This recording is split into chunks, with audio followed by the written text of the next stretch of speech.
It's been a hot minute. Yeah, bro. You been staying busy? I'm trying my best, man. It's getting better. All right. We are live. Let me find the live feed so that we can. I'll share the link, and then I'll also tag as many people as it will let me, so we can share it. Okay. Music Politics is live now. There we go. I found it. And did you already send one to me? Nope. But I'm going to put it in the chat.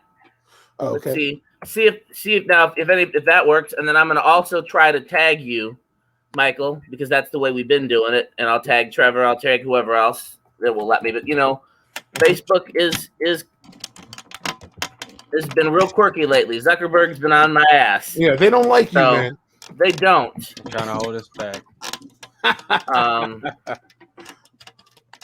So far it's letting me tag everybody. So you should have a Facebook tag in a comment. No, It didn't let me. Yes, it did. Either way, just that's the stream to share. And what we'll do is we'll ask a BS question while we're waiting for everybody to get here. And it's not BS. We just. So okay, but the question it's an icebreaker, I guess. Icebreaker. There you go. What is your favorite type of pizza? And I don't mean just in terms of toppings. I mean like New York, Chicago, thin crust, and toppings. Like what's your ideal pizza? So anybody who wants to go. Oh man, I'll start, I guess. Okay. Am I allowed to start? Is that? Yeah, of course. Oh, okay. There are no rules here. Well, I'm a vegan, so I have to have a vegan slice. I gotta have non-dairy. I gotta have all the meat supplements on my stuff if that's where we go. So it's kind of hard for me to find a good slice in that sense. But in New York and Brooklyn, they got them. I mean, we know our spots. So there is such thing as a New York vegan slice. Yeah, there's a vegan everything. You name it. True. There's a vegan version. We can make it happen. I like Chicago pizza. Really? Like Nancy's. You from Philadelphia? I am from Philly, yeah. And you want that people from out east thought that Chicago pizza was like a casserole in a dish, or like a casserole in a crust. It is thicker, definitely.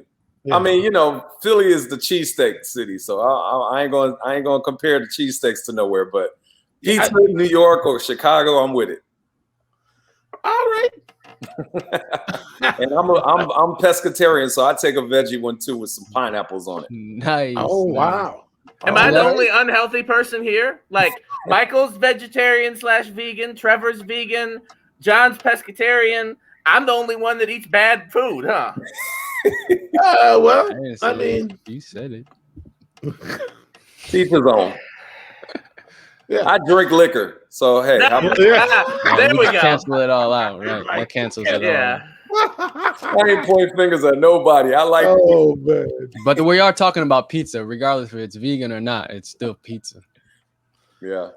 Well, sure. I mean, but so what do you, Trevor? What with the crust? You do like the cauliflower crust or something? Yeah, I've had that before, but I mean, a standard crust is cool. If there's no egg in it, I don't know. Do they put eggs in pizza crust?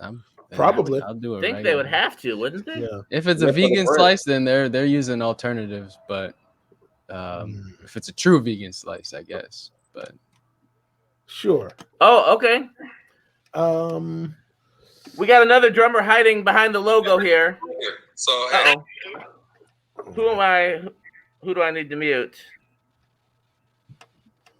Bring me out. So we got another drummer hiding behind the logo. We're just BSing until a few minutes after. But welcome, Jack Stratton. In case everybody can't see him, is Jack there, man? Jack's right there. Okay, I'm still trying to finish this share. In a minute, I'll holler. Yeah. At Jack So we're just BSing and we're doing an icebreaker question about our favorite pizza types while everybody shares the feed to their social media. So he's muted. I didn't mute you, did I? No. Okay. Are you just using the StreamYard link? No. Share the of course. The Music Politics live video. I put it in the private chat. I can also. I'm not sure how to tag you. I was gonna say I could probably tag you, but I don't think we're friends on Facebook, so I don't think it's gonna let me. Yeah, I was trying to get it. Oh no, I just got your message, Dan. Oh yeah. Well, it's my. No. Oh, I no. took the ownership. I took responsibility. So don't I won't have to clear that up when the time comes. So What happened? What did he do? The intent. I messed up. No, he didn't mess up. Yeah, I'll tell you later. It's just I told him. So Trevor wants to interview everybody that's on this panel for the documentary, and I told him the people that I didn't know personally wait until after tonight before he reached out to them. Mm-hmm. And one of the drummers was like, "Why haven't I been interviewed for the documentary?" And I was like, I told him to wait because I didn't feel comfortable giving out your email. It's yeah. So we've cleared that up for everybody that's here at least. Trevor, if you haven't already been interviewed for the documentary, Trevor wants to interview you.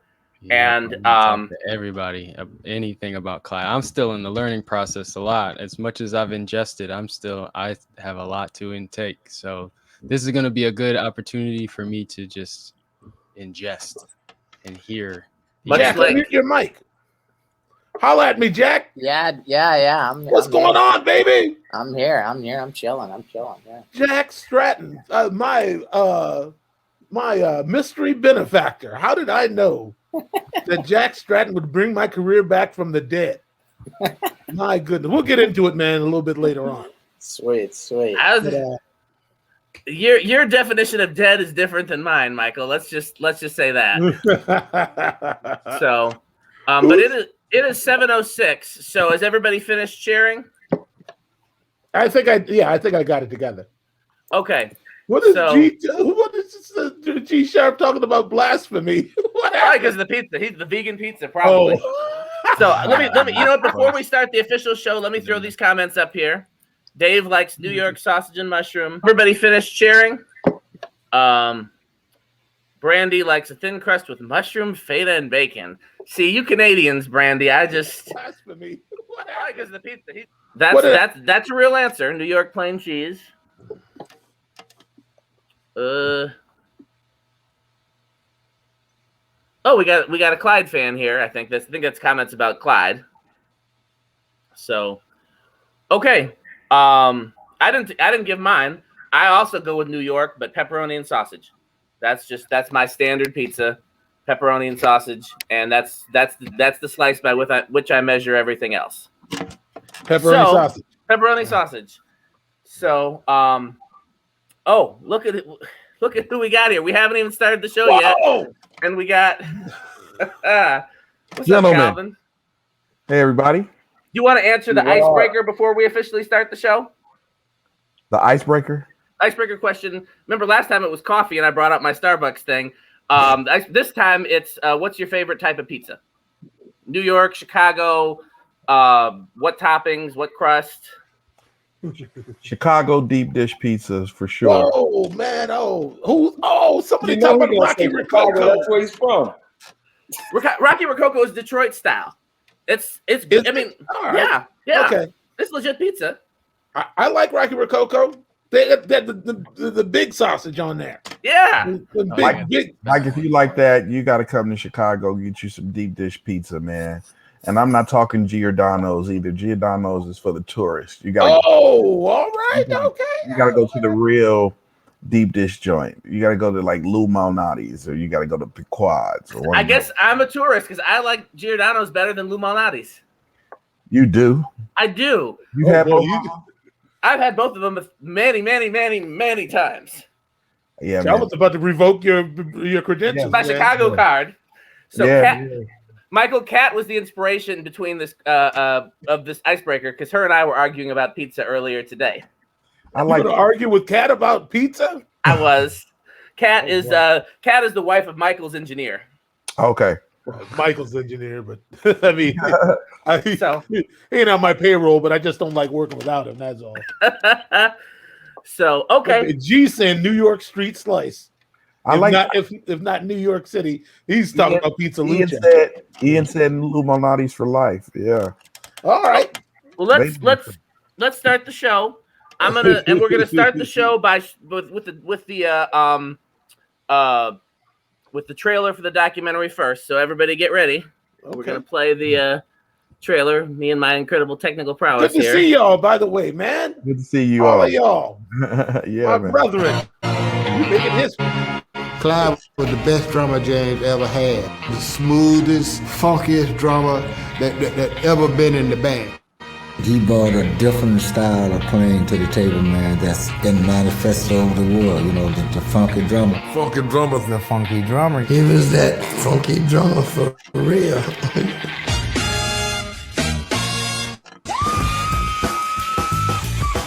Who are the greatest drummers in your opinion? Clyde Stubblefield. Clyde is probably the most sampled drummer in hip-hop. But I haven't gotten to pay for it. His name is not part of the legal legacy of all of those great tunes he played on. He doesn't get royalties. James hated to pay people. That's why he treated Clyde badly as he did. He didn't tell me what to play. I played what I felt, but he owned it. He's vulnerable to a lot of people, to a lot of things. People would take advantage because he's so giving.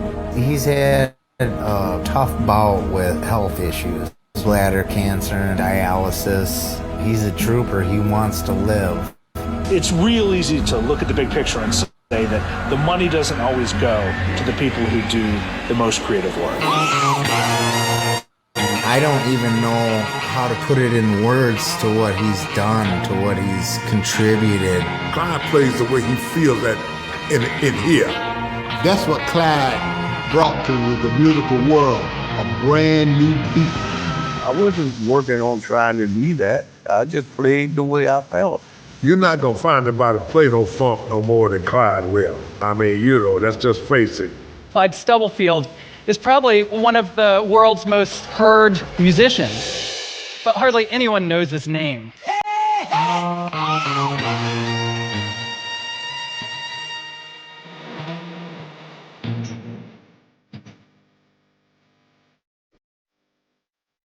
Man, I'm excited to see that. Man, that already from the trailer, it's a work of art. So normally what we do right now is I'd introduce Michael will introduce me, and then we'd introduce Trevor. Where's he at? Trevor, who's our primary guest for the evening. But unless Michael outvotes me, what I'd like to do instead of introducing each other is, starting with Michael, let's just share either our earliest or our most significant Clyde memory. And I think that will probably serve the purpose of introducing Michael and myself and Trevor. Wow. Okay. I mean, you talking about the first time I heard Clyde? Whatever you choose. I met him. You want me to go first? Yeah, go first, man. It's your idea. Okay, I'll go. So, and then I probably won't do a whole lot of talking the whole rest of the episode. So my first Clyde memory, there was a lake kind of near my parents' house growing up. It was within biking distance, and my dad used to take us fishing there. And I would have been in maybe 4th grade, and they were having a Jazz in the Park event. And the headliner for the Jazz in the Park event was the Clyde Stubblefield Band.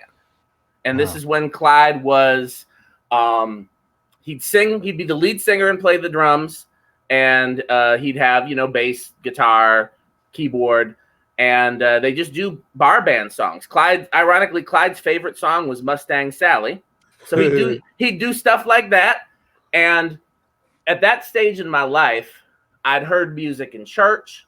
I'd heard music in piano recitals and school and kids stuff, but I'd never heard adult music performed live up until that point. Oh. And I was just like, oh my God, this is amazing. And so that event, I didn't meet Clyde that day, but that event kind of started, my dad was like, oh, so me and my son have an interest in common. I can start taking him to see some real music. And that started my dad taking me to, whether it was big name acts like seeing Ray Charles or seeing George Clinton or whoever. or just going and seeing Clyde perform at the Funky Mondays and, you know, little local stuff around, taking me to the jam sessions that Clyde hosted and stuff like that. So that was kind of like the start of me falling in love with live music. And he wasn't doing anything. He was just doing what any bar band would do, but it was Clyde. Oh, sure. So that was my first impression of Clyde. Okay. Well, I guess I rediscovered James Brown's music like in the 80s when I was in high school. I heard something somewhere and it just kind of jumped out at me. I think it was probably I Got the Feeling. And I went to the record store and bought like that 20, golden hits or whatever it was, the one with the he's in a pose on the front of it. Yeah. I think there's like a gold star behind him. And I wore that cassette out. And so I guess that was really, where I really took it serious. Like I knew something was happening that was unusual, that was special. I don't know where I was at, but I think I Got the Feeling came on and I was like, wow. And just right to the record store. But my meeting Clyde, I met him at Paisley Park. We double drummed on a session together in Studio B. And that was just an incredible experience. I was trying to watch to see what he was doing, and he said, "Hey, what the, like I was over his shoulder, kind of checking it out. Hey, how you doing there, young man? I'm just trying to figure out what it is you're doing." So this session, pretty much, I played, kind of straight, and then Clyde just did his thing. We played simultaneously. And they chopped it up and did it however they wanted to do it after that. But yeah, and he invited me to come to the house for a barbecue, and it was like mid-January, and I was like, Clyde, how you go barbecue in the winter? He was gonna barbecue. Brother, I keep a grill on the front porch, brother. Yeah, I regret that I never did take him up on that offer, but yeah, I thought that was funny. Actually, after he told me that. I have a grill in my garage. I made that move mainly because Clyde had said that he grilled year round. I'm like, I want to be able to grill year round. So that's about it for me. I mean, he was a great guy. I enjoyed his company. We had a lot of laughs, and I guess I got to thank Ben Sidran for that because I think he was the one who made it happen. It was I was just gonna say, yeah, that's that connect, that Madison Connect for sure. Yeah, for Phil. It was a record we were cutting with Phil Upchurch at Paisley Park. Yeah, it was another bad dude. Yeah. Well, Trevor, how do you want to introduce your relationship with Clyde? Because I mean, you probably knew him before you were born. We can't just breeze over the fact that Mr. Garibaldi has entered the. Now you're not going to just railroad your way over. Are you kidding me? Everybody? I'm not gonna do that. Man, what a pleasure, man! Great to see everybody.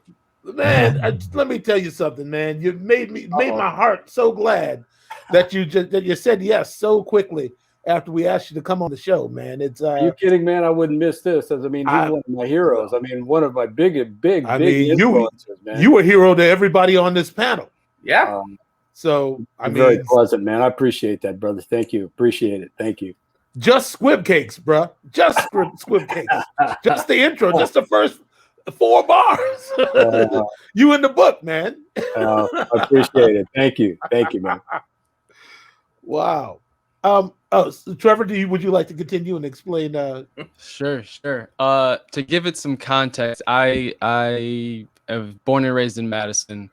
My dad, Joey B. Banks' dad, knows really well, is the drummer in Madison for basically his whole life. And so naturally, him and Clyde developed a close relationship. And my story, like first interaction with Clyde is kind of similar to Dan's. It was at a local, it was Orton Park Festival in Madison. It's on the east side. It's this local festival, a bunch of local acts and stuff like that, but it's big, like it's a big turnout. And my dad was playing, Clyde was there. I'm not sure if they were on the same bill or not, but as the son of a drummer, that makes you an automatic like roadie. So after the gig, I was breaking down my dad's kit, and he was just, you know, shooting it with the rest of the guys, and Clyde was back there as well. And I remember I was just like, before I started breaking down, I was messing around on the kit and like doing a little groove or whatever. It caught Clyde's attention, and Clyde was like, "Oh, that boy's got some rhythm. That boy can play a little bit." And even at that age, I was really young. I had to have been like 9 or 10 years old. And even at that point in time, I knew I had the presence of mind to be like, wow, like Clyde said I was cool. I could play drums a little bit. Like that stood out. So that was the first like physical interaction I had with Clyde, and that stuck out a lot. Right on. I mean, we can go in order, or we can let Dave jump jump ahead in line. Dave, would you like to explain to us tell us whatever story you want to share about meeting Clyde? First, I was in the military. I'm an old dude now, so I was in the military when Cold Sweat came out, and I remember sitting in the base cafeteria, and Cold Sweat happened. And I'm thinking, man, this is really some serious stuff. And you think about it, so that was like probably 1967, something like that. And then after that, I think in 1968 was I Got the Feeling came out.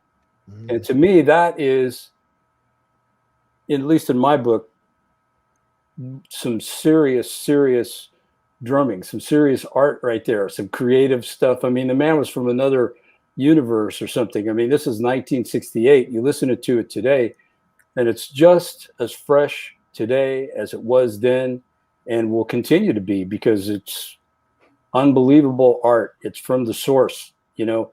The language that we use, he invented that. So that's like inventing a language. That's kind of deep, you know. Yeah, you know, not everybody gets that opportunity, you know. So eventually I did meet him in Madison, Tower Power. You know, when we were on the Million Gig March, we went through Madison, and he came to one of the shows. We had a really fantastic conversation, and he was such a cool man, you know, just very pleasant, kind of a gentle soul. And man, it was awesome meeting him, you know. So in my book, he is like, you know, like a Elvin Jones or Tony Williams, or, you know, one of those kind of guys, you know, like who kind of is the kind of the margin, sort of the rule book, you know what I mean, for that style of playing. You know, it's just brilliant stuff, you know. So that's it. I mean, for me, I mean, but then I had the opportunity to do a transcription of I Got the Feeling, which I submitted to. It was in a magazine, I think Drumhead magazine.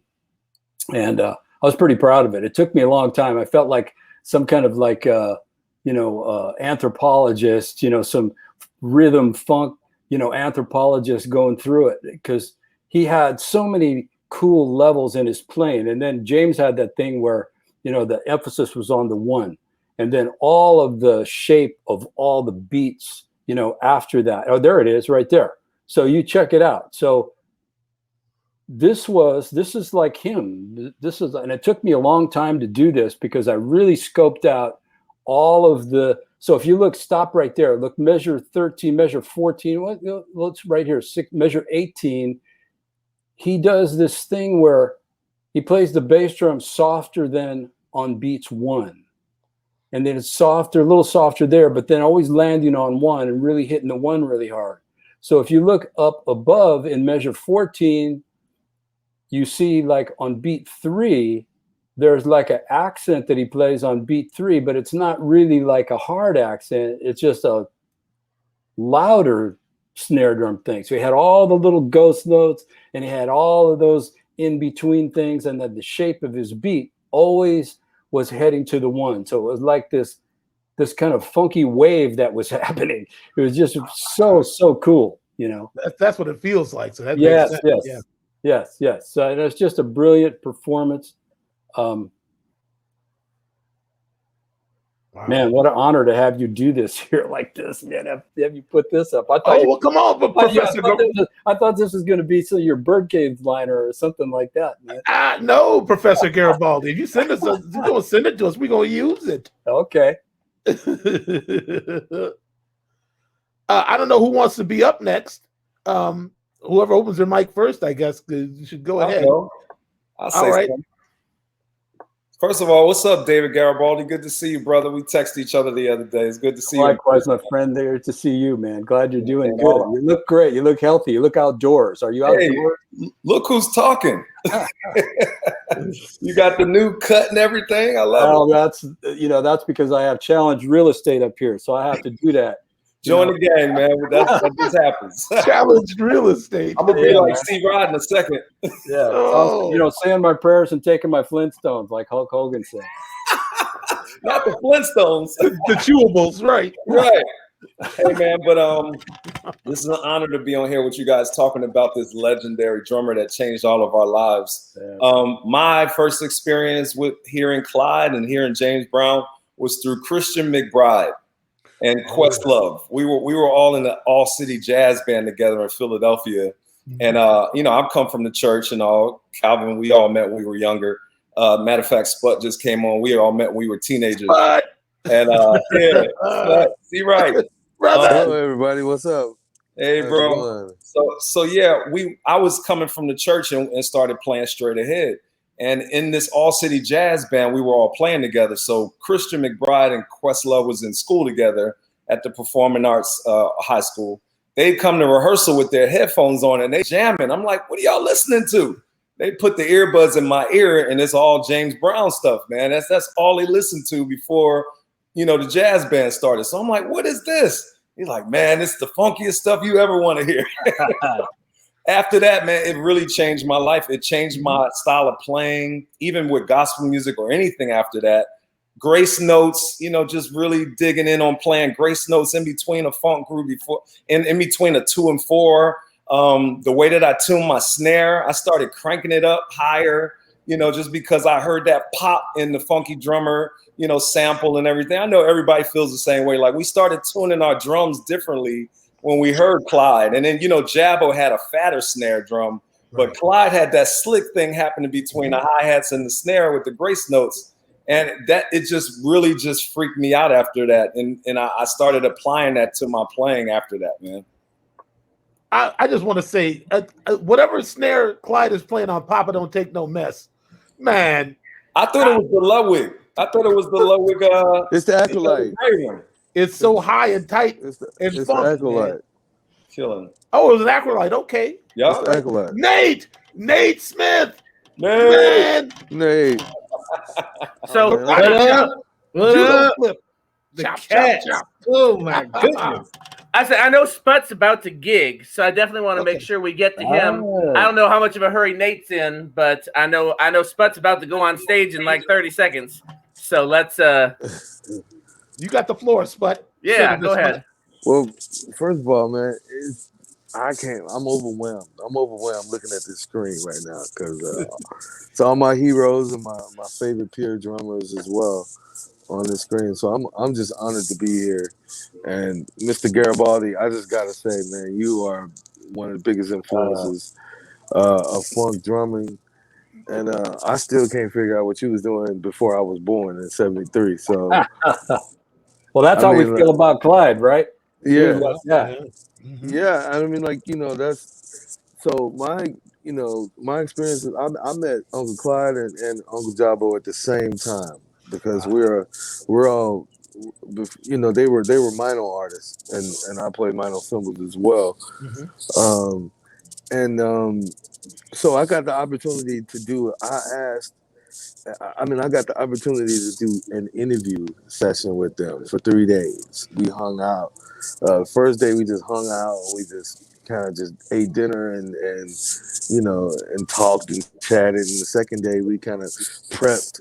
We set up 3 different drum kits and we prepped and we played, and I had them show me a bunch of the drum pieces. And then the third day was like a whole day of just me asking them all the questions. So I shot a text to all of my friends in the industry, and I don't know if Calvin and John, I don't know if y'all remember this, but I sent in a mass text.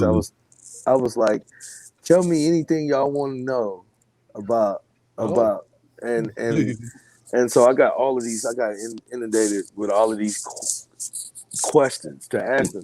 And I asked them every single question. So I got a chance to hang out, but after that, I also got a chance to induct them into the Guitar Center Hall of Fame. And I just kept in touch with Uncle Clyde and had him play with my band Ghost Note a few times on a few occasions. And just listening to him tell me all the stories. And the most impactful thing that he told me was, I just wanted to figure out what was up with the funky drummer, because I'm like, that was the most innovative thing I had ever heard, still to this day, and it's been sampled over 1,000 times. So, he explained to me, Jabo took pleasure in explaining what was going on, but this basically was a rehearsal, and and Clyde was warming up. And so when I asked him about the song, he was like, I hate that song. And he was like adamant about hating that groove and hating his performance on there. I was like, what? I was like, that's the funkiest groove I've ever heard. I mean, like, it was nothing happening like that before, right? And he was like, yeah, but if I'd have known they was recording, I would have played some funkiest shit. He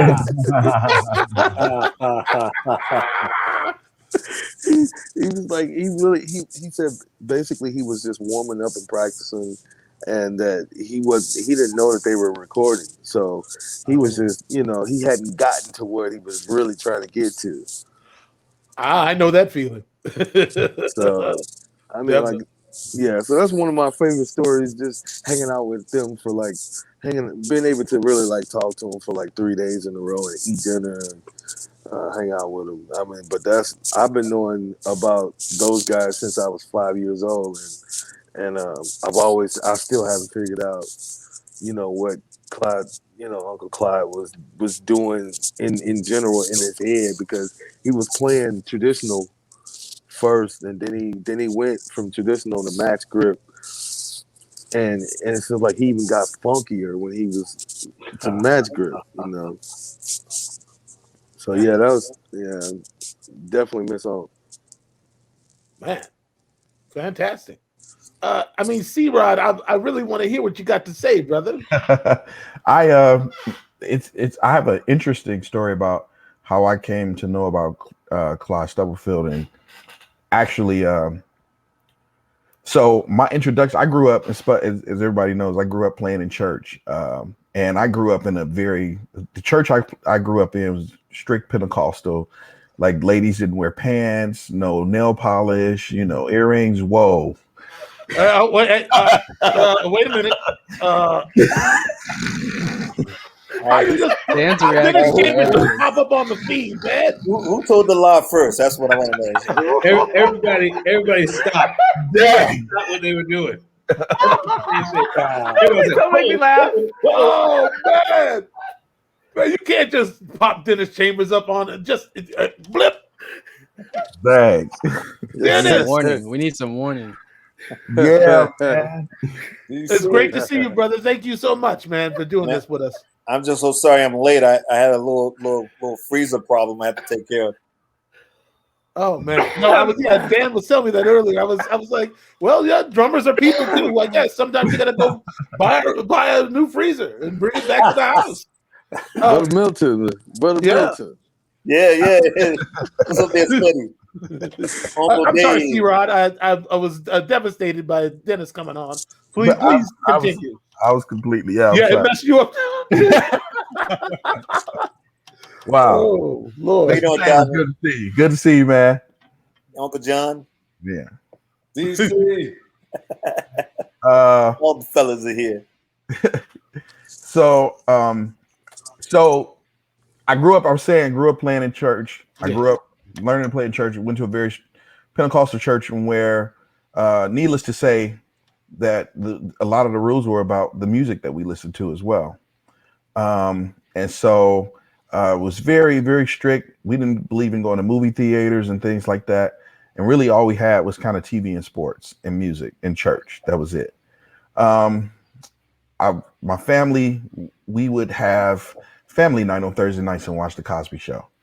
And there was an episode on the Cosby Show where Bill Cosby is dancing "I Got the Feeling" or something like that, and I was just like, I'm like, I've never heard this. Like, I've never heard. I'm like, why is the drummer playing around the one like this? Like, it was just really, and I had never heard anything played like that.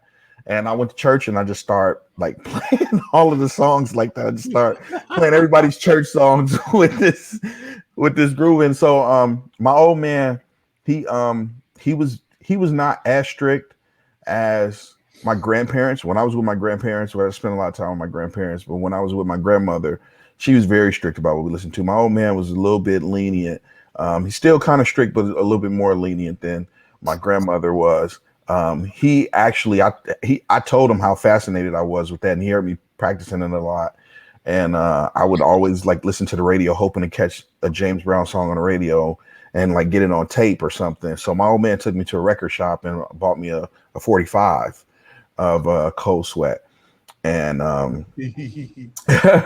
yeah, and I practiced to that for a lot. I practiced to that for a lot. It was, I had Cold Sweat, and then I had there's another one it was two sides. It was two sides. So I practiced to that for a while. Years went by before I was finally able to know who even Clyde Stubblefield was. This is one of the things I miss about the times I grew up. So finally, I'm in Guitar Center one day, and I'm at Guitar Center and I see a magazine, and it's got a picture of Clyde Stubblefield in there, and he's talking about saying he's James Brown's drummer, and that's just how I came to know he was. The internet was not what it is today now, so even still, it was very hard for me to get information on what else I could hear him on and things like that. And finally, when I was able to see James Brown, I was so confused because it was two drummers on stage, It's two drummers on stage. I remember catching some old like reruns of Soul Train some years ago, not long ago. I did the Soul Train cruise and seeing all of these videos of James Brown on there. Now coming into, knowledge of Clyde and Jabo, and just so again, when Sput was talking about when he had the two of them with him, and he sent us the text message, and I was just kind of like, I'm always interested in what inspires these guys. When you hear musicians that just do things that like you've never heard before, I'm like, man, where did that come from? What inspired you to do that? Because music is everything. It seems to be a circle. Kind of everything goes back around, but every now and then there are musicians that are groundbreaking and so innovative. It's like nothing was before what they were doing. And so I always try to feel, I'm always interested in what was the motivation or inspiration behind that. And so that's what I kind of wanted to know. He definitely changed the game, and none of us played the same. My drumming was never the same after I heard Clyde Stubblefield, for sure. Yeah. That's my story. That's all that, and that's a great story. Yeah, a lot of us. I started out in the church, and yeah, I mean, I played in a Kojic church, but I was still listening to whatever I wanted to, But Jack Stratton, you wanna chime in here, man? Sure, yeah.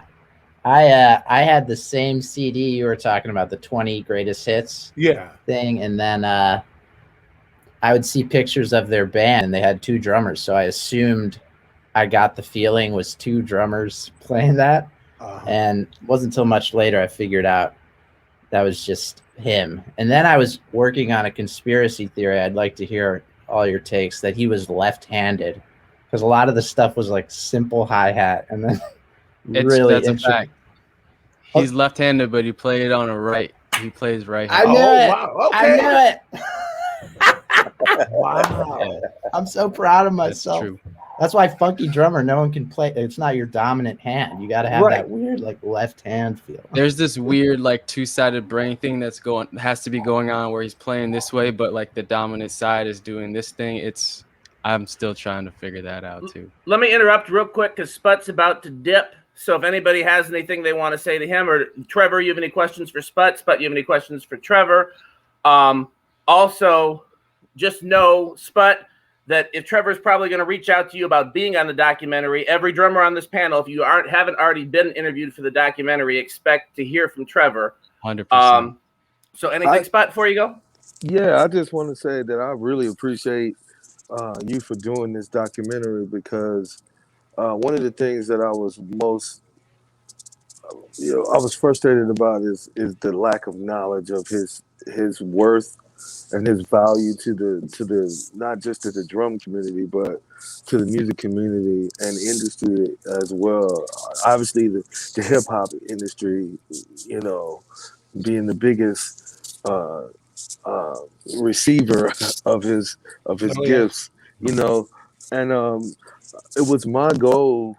I had been starting and working on a project to try to see if we could some kind of way finagle and get his family and his wife and his sons, money that was owed to him, that should have been all these millions of dollars that was made off of his sampling, and find out that it's legislation that we have to really tackle, because there are no rules and no laws that says that drummers contribute to the writing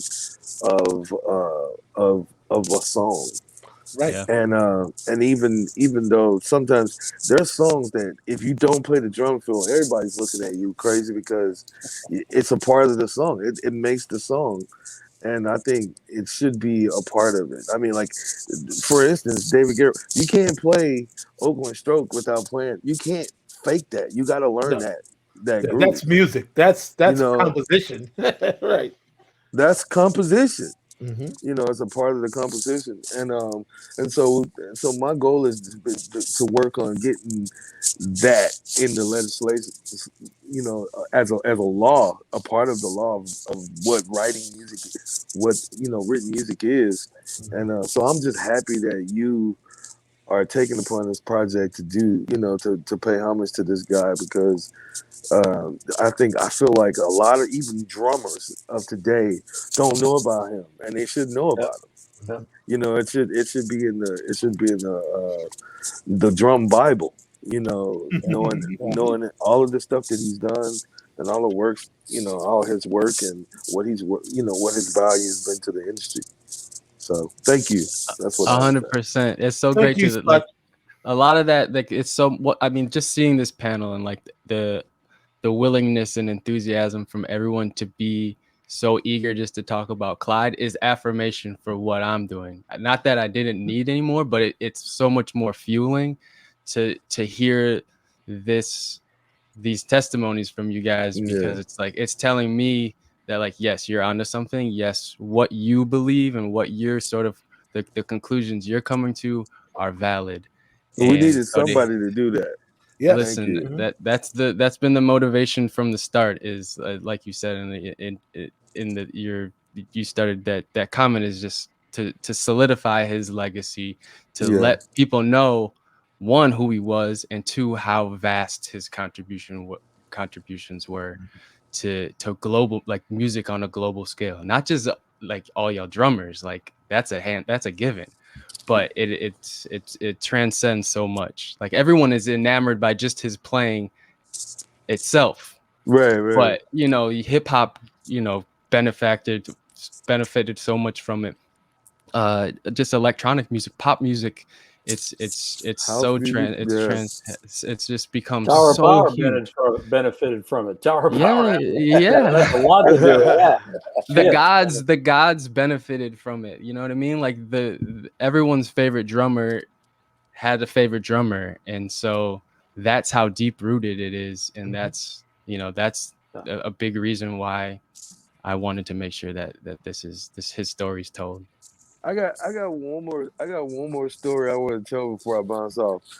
I don't know if how many of you guys knew this, but towards the end of his life, I was playing in a band called Snarky Puppy, and we went to Madison, Wisconsin, and I called him. I hit him up, and I was like, "Hey, come on out." I would love for you to come check out the show. And he was like, yeah, I'll be there.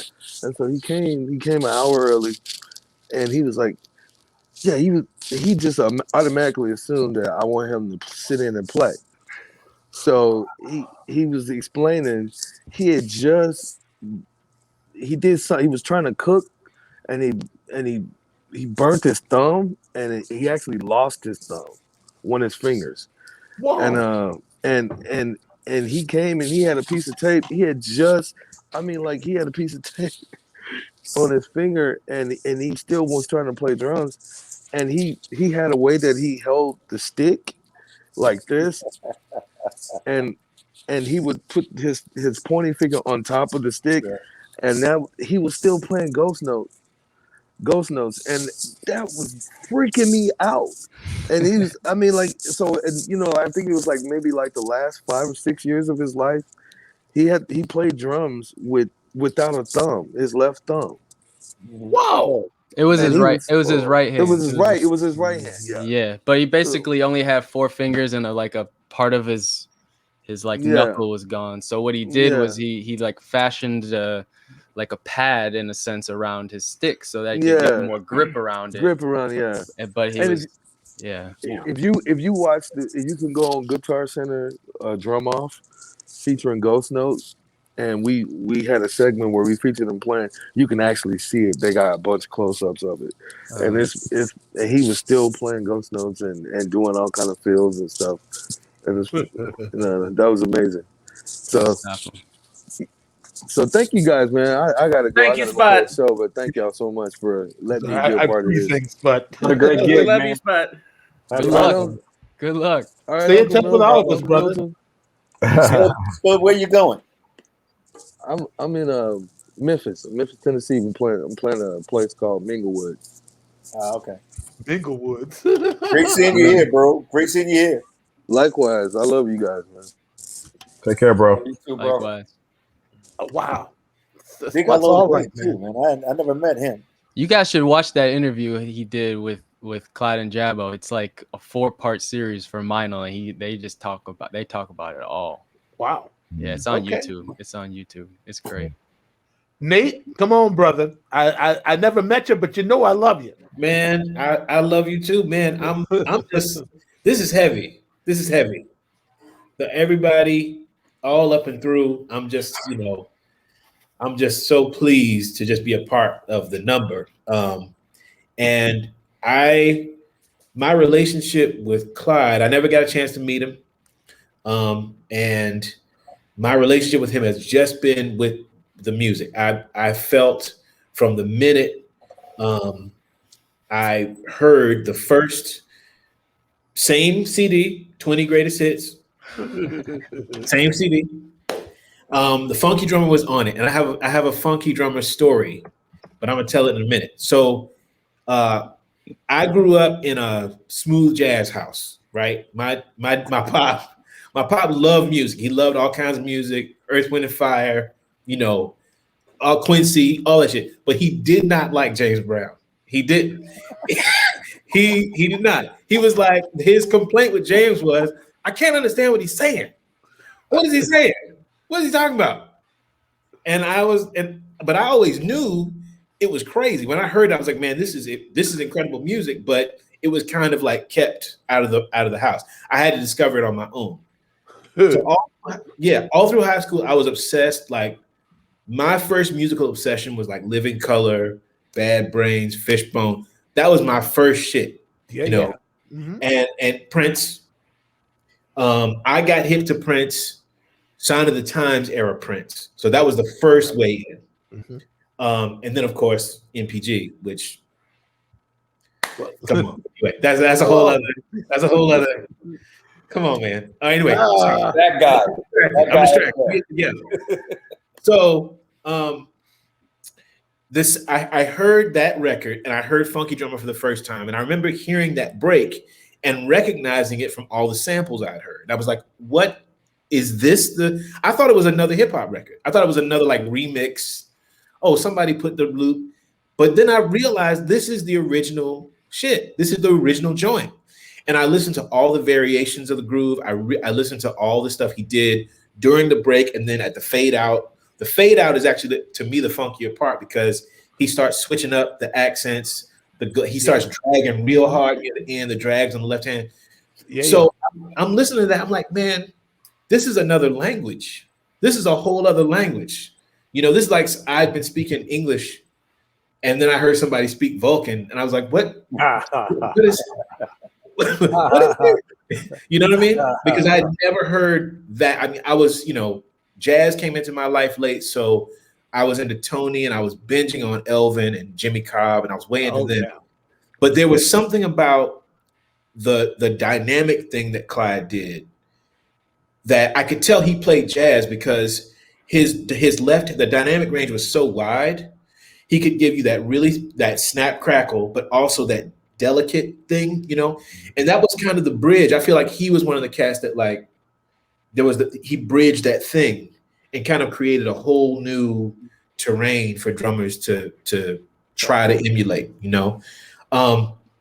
But my funky drummer story is 3 weeks ago, maybe a month ago, I did a promo video for Zildjian, and I did a duo with DJ Scratch. And we were sitting backstage, and Scratch had the stems, the funky drummer stems, and I'd never heard them. So he plays the whole thing with just James, then he plays the whole thing with just the keys, and then he plays the whole thing with just Clyde. And man, the whole record. And this right hand, we talk about the break, but the steadiness of his right hand on that record, it's absolutely metronomic. Like it doesn't budge. He doesn't move. And he's not playing hard. He's not playing hard. It's like, maybe, I don't think he ever gets maybe louder than this, but the precision, it's just, you know, Clyde discovered a whole planet that day. And that's it. Like, that's a whole new planet he discovered, you know? And there he is. Adam. Deutschland. Come on, man. So yeah, that was the awakening for me came in college when I first heard funk. He's on Cold Sweat too, right? It's like Funky Drummer, Cold Sweat. Is it the Big Payback or is that Jabo? Jabo's on Payback. No, sorry. Clyde is yeah, isn't it? I'm thinking of Black and Proud. Jabo's on Payback. Snare. You know about the snare. The snare.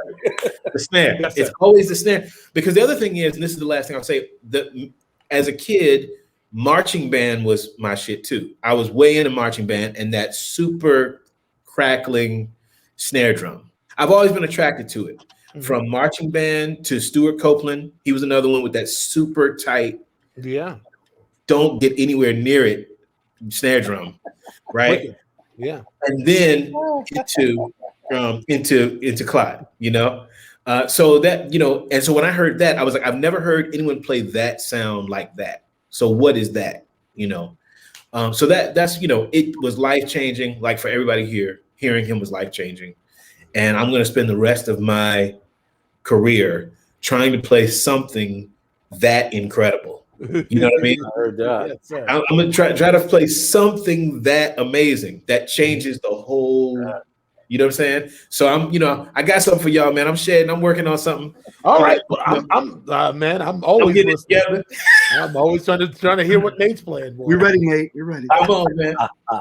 Real no, quick. I just, you know, I hadn't met Brother Trevor yet, but man, thank you for what you're doing. I can't wait to see your project, man, and whatever you need from me, I'm happy to help. You know, that's so great. That's one thing I've realized in this process, and this is a testament too, that anyone I've reached out to, even if I had no connection, just cold call, email them, right? Their response is like, "You talking about Clyde? Yeah, let me know when. Let me know where." It's a testament to his greatness. You know, it's a real testament to how great and influential he's been for all of us. So the Clyde card is strong. Thank you, Mr. Smith. For sure. Thank you. Indeed. Let me jump in for a second. Two things real quick. One is I know Dave has to leave pretty soon, so if anybody has any questions for Dave, we should make sure we get to those pretty soon. But then second of all, Jack never finished his story.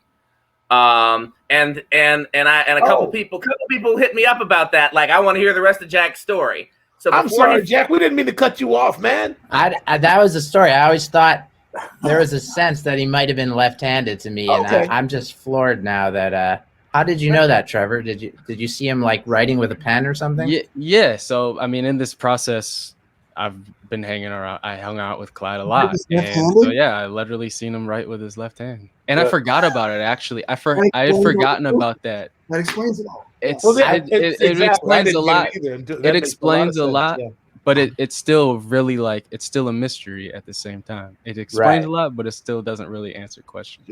So for those who don't know, Trevor's dad is Clyde's drum protege, and who Clyde basically chose to carry on his legacy as a drummer here in southern Wisconsin. And so Trevor was literally born into the family with Uncle Clyde and grew up around him with Clyde at his house, and so that is kind of how he got connected with him and inspired to now go forth and make the documentary and everything. Yeah, 100% goes. Let's get back to Dave Garibaldi, because I'm gonna be mad if I don't get a chance to. If you're taking up my time, Dan Newman, I'm trying to talk to Dave Garibaldi now. Now I need to know some things, man. Okay. I mean, Dave, what was your impression when you have you heard a song from Prince's record Graffiti Bridge called "Release It"? Yeah. Levi Caesar put it together, right? Was it him and Levi? It was Levi. Yeah. Do you know Levi? I don't, but I knew him from that. That's all he had. That was his introduction right there. Okay. Well, I mean, how did that work out for you? I mean, did anything transpire? Did you see, $8? Did it? No. And Levi lives in Oakland. But you're talking about it, so that's kind of cool. Oh man, I had to tell somebody. They were like, "Man, Prince is killing the drums on Release It." I'm like, "Man, come on, man. That ain't Prince. I had to tell somebody. I won't say their name because they're semi-famous, and I don't want to put them on Front Street." The thing about left-handed is really interesting, because when I was growing up, seeing as I'm a little older than most of the people here, is that there was no thought to turning the drum set around to the left side. That wasn't even in the cards, because that was not even in thought of yet for some reason. So I'm left-handed, and so I'm kind of left-handed. I'm sort of ambidextrous. I do a lot. All sports was with my right hand. I eat with my left hand. I write with my left hand. So it's kind of this really strange kind of mix, right? So when I was playing the drums, my first inclination was to start with my left hand, but on a right-handed drum set. And so I couldn't figure out how all these dudes were getting their tom fills to sound like digga digga digga digga digga digga. I couldn't do it because I didn't realize, okay, you got to start the shit with your right hand. Yeah. So, being left-handed has its advantages. I understand now. Yeah. Man. I don't want to get in front of Patty Sullivan's question, but I got to ask something. Because I'm not sure. Maybe anybody, Dave can tell me. Is Mike Clark from the Bay Area or from Oakland?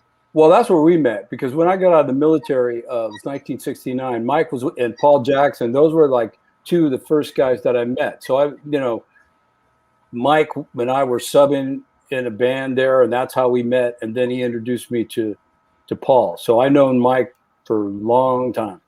Was there a rivalry, or a healthy competitive sort of anything? Because I think both y'all play so not backwards, but it's like that thing. Is it just something Area? That was the Bay Area kind of vibe. There was other guys too, man. There was a guy named Harvey Hughes. Harvey Hughes was really bad. Another guy, Gaylord Birch. Gaylord Birch. Yes. Plays at Graham Central Station, right? Yeah, it was also played with the Cold Blood. Yeah. Yeah. Oh, wow. So when we would do gigs, when Gaylord was around, Gaylord was a really cool guy. So with all of us, we would spend time, kind of hang out. But when it was a gig was going on, it was like full contact. And so with Gaylord, the whole vibe when he was with Cold Blood was we were trying to kick each other's ass, give each other like a black eye. That's what we were trying to do. And so after the gig, hey man, how you doing? Let's go have dinner. That kind of stuff. But it was kind of like that, but only with Gaylord. But with Mike, it was, just like I don't know, all of those guys there. Really, it was very friendly. A lot of real creative stuff going on. Greg Rico, you know, it was just a really fantastic time, you know. Oh man, yeah, I love Gregory Rico's playing. I had the good fortune of sitting and talking with Andy Newmark for hours one day at the NAMM show while all the Yamaha dudes were going up. Like JR was playing, and then it was like everybody was there, and me and Andy just talked for hours. He told me Sly stories, and I told him some Prince stories, and we just kind of went back and forth about it. And he said, you know, in retrospect, Greg Rico had the right approach for Sly's music. Like he really thought he should have played more like Greg, you know, like, and I was like, well, yeah, I mean, they called him hand feet. You know? Greg started with Sly. Greg started with Sly when he's like 16 or 17, something like that. So he was like a baby boy when he was playing all that crazy, cool stuff, you know. And so, but he's very representative of what was happening here in the Bay Area. All that, you know, that time period. You know, there was so much cool music going on. Yeah, great drumming. You know, Sandy Mckee was another guy, really crazy. You know, with Cold Blood, man, he was really crazy. Mm-hmm. Right on, man. He played with his hi-hat below his snare drum. So you played with your hands underneath instead of over the top. His was like underneath. Wow. And I tried it once. We were having a jam session. So the only way I could do it was to smoke weed. So I'm not kidding. I'm not kidding. This is like a part of my past. Okay. So that's the only way that I could sit on his drums, because it was impossible looking at it with the hi-hat underneath the snare drum like that. Oh man. Yeah, that's called a low boy. Tony used to play like that. Tony Williams. Well, reefer is the only way that I could deal with it. So, that was a high boy for me. Wow. Well, but the hi-hats weren't that high back in the day anyway. It couldn't go but so high. Yeah, I have seen pictures of like Cozy Cole and like they were really short. Yeah. I wonder who made that who recreated the hi-hat. Who thought to put it to make it adjustable? Raise it higher, yeah. Yeah. Good question. Probably a taller drummer. A taller drummer. Very good.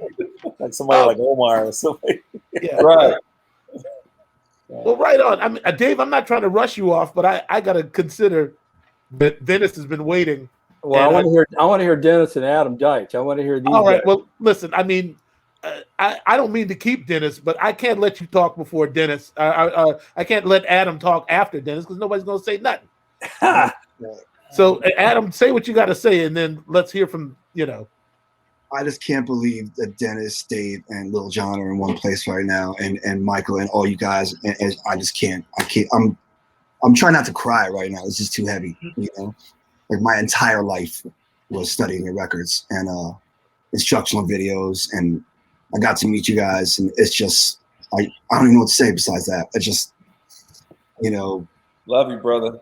It's just beyond. It's my whole life is what you guys have put forward, and oh man, and it's just you learned your lessons well, my friend. Yes. Bad dude, man. We were asking, do you have any Clyde? Yeah, stories you'd like to?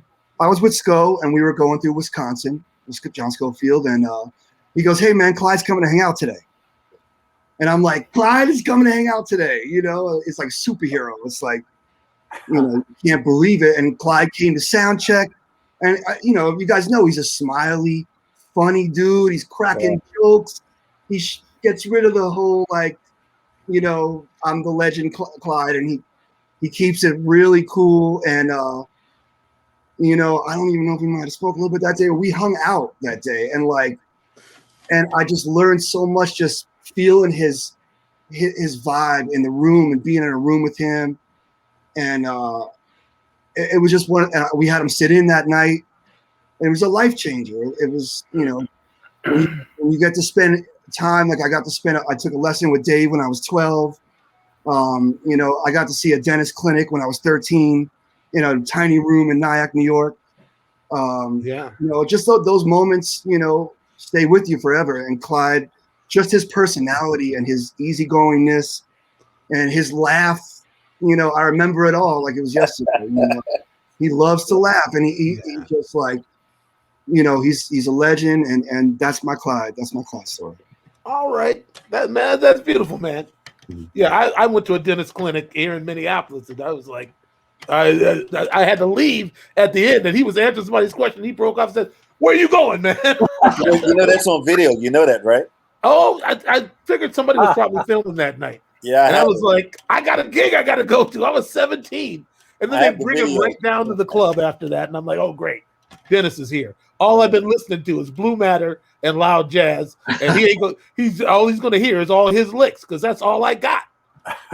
So, you know, I mean, well, Dennis, you have the floor, sir. Well, you know, my thing with Clive is, you know, I go back. I started playing drums in the '60s, so all I heard was every time actually, when I first started listening to James Brown, it was, I think Melvin Parker was playing, and then Clive and those guys came later. But Clyde and Jabbo, and when they came on the scene, they just like fucked up everything. Mm-hmm. I mean, in the funk world, I mean, you know, like nobody grooved that hard except for Zigaboo. And then David came along and just destroyed us all. So the one thing I like to, you know, one thing that really touched me was just the fact that this guy was a beautiful soul. Yeah. And he was very unassuming. You know, I don't think he really believed or knew what he had done to the drum community. You know, I mean, because when I met him, he's talking to me about certain things, and I'm looking at him like he's joking. You know, like, dude, you know, same thing like with David. And when I talk to David, sometimes I can't believe that I'm dealing with David, talking to him, and here's a guy that, you know, like, you know, wrecked my brain a million nights trying to figure out some of those freaking grooves. But the same thing with Clyde, you know, and Jab and Zig, you know. But, you know, when you listen to songs like Superbad, I mean, not only Funky Drummer, but you listen to the bridge of Superbad, and you listen to the goddamn Right Hand is. Oh, yeah. It's a different Z code, you know, but the rest of the thing is, I mean, that is just, it's just unbelievable. You know? But it just taught me, you know, there was more than just playing. I mean, you know, there's more groove than just playing playing the eighth note and playing the backbeat on 2 and 4. But, you know, with Clive and Sir David here, you know, taught me how to, you know, be more syncopated and be more funky. And I'm listening to Nate, man. Ooh. You got issues, dude. That's for sure. That is for real. That's true. That is true. I'm telling you right in front of everybody. That is true. And when I meet you, man, just guard your nuts because I'm going to kick you right in them, all right? Hey, you know, here's what he's going to do. When I met him, he was playing with Schofield. Right? So we're playing in Los Angeles, and I come to the sound check, and I had only heard about Dennis. I'd never seen him play. And I come into the sound check, and shit is blowing up. There's like explosions, all this, you know, drumming Armageddon is happening, all this stuff, right? I'm standing right behind him, and they finish playing, and he turns around and he sees me there, and he introduces himself, and stuck up my hand to shake hands, and he didn't even shake my hand. He put the drumsticks in my hand, and he said, "Play the Oakland Stroke, man." Right? Yeah, you're right. And then another time we were in Japan, and you told me you were playing with the Brecker Brothers, and you told me a little bullshit story. Well, let's go hang out here, you know, go to the club and kind of mess around and all this stuff. Next thing I know, we're at the club, I'm playing. He's got a video camera making videos of the whole thing. Well, actually, I man. was given a drum lesson. That's what it was. Well, it was Joel Taylor. You and Joel Taylor. And when you walked in, you guys were like evil twins. You guys were like evil twins. So when you walked in, the drum lesson was over. The whole thing was get you behind the drum kit and ask you the same question, but at this time I had you on film. And you should have heard what he came up with. He was trying to figure out, but the stuff that he was figuring out how to play the way he did it on the record. I mean, we were sitting there laughing. It was just unbelievable. All this other craziness came out of it. Oh, man. See, Dan, don't get mad at me when I tell you I'm scared to call Dennis on the phone. Even Dennis got people he reveres and has, There's always a hierarchy, but the crazy thing about it though is that for a lot of people here, Clyde is at the top of that hierarchy, and Clyde would not have taken it seriously. He would have been, you guys, me? Like he was that, I just play what I feel. I just play what I feel. That infamous line. That's an infamous line he always said. And Mr. Garibaldi, to your point, I don't know if you know this, but Clyde was definitely an admirer of you. If you didn't know that, that's a fact. And I talking to him, he didn't really have that many influences. He was this mystery in terms of how he developed as a drummer, which is, I agree. It was hard for me to put my finger on it, but I asked him, like, who are you inspired by? And he said, this one guy named Joe Burt who lived across the street from him in Chattanooga or something like that. Bernard Purdy and Steve Gadd and you. And so as much as you're inspired by him, I mean, he's inspired by you too. I don't know. That's very humbling, man. I mean, I appreciate hearing that. Thank you, and thank you for doing what you're doing, man. This is like really, really awesome. And it's an honor to even have the opportunity to do it. And thank you for your contribution. I saw you contribute to the campaign, so that was great to see your name on there. Yeah. So thank you for that as well. A pleasure. Indeed. Hey, listen, fellas, I gotta take off. Okay. Well, you've been most generous with your time. Thank you so much again. This is a mind blower, all of you guys. I mean, it's just, I can't believe that I'm even allowed to be here with all you guys. And allowed. And then see Dennis. You made the program, man. Yeah. No, man. Oh, well, anyway. Okay. Man, everybody.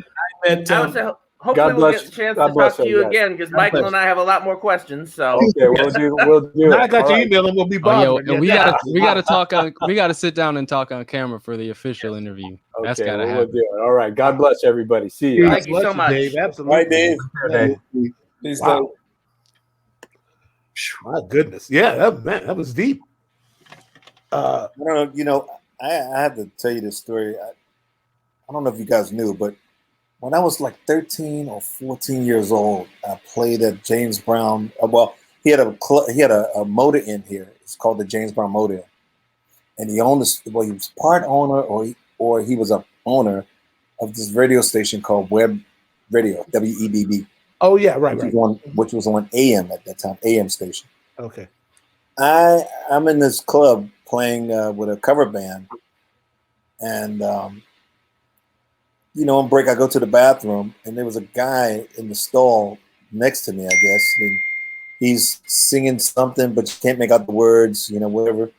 And then when I go to the sink, he's there picking out his hair, and I'm washing my hands, and this guy's just mimicking words, whatever. I looked in the mirror, what an idiot, washed my hands, and then was like, wait a minute. I looked up again. It was James Brown standing right there washing his hands, and I immediately I was starstruck. Like Mr. Brown, I'm a drummer. Blah blah blah blah blah. You're playing at your, I'm playing at your establishment. Blah blah blah blah blah blah.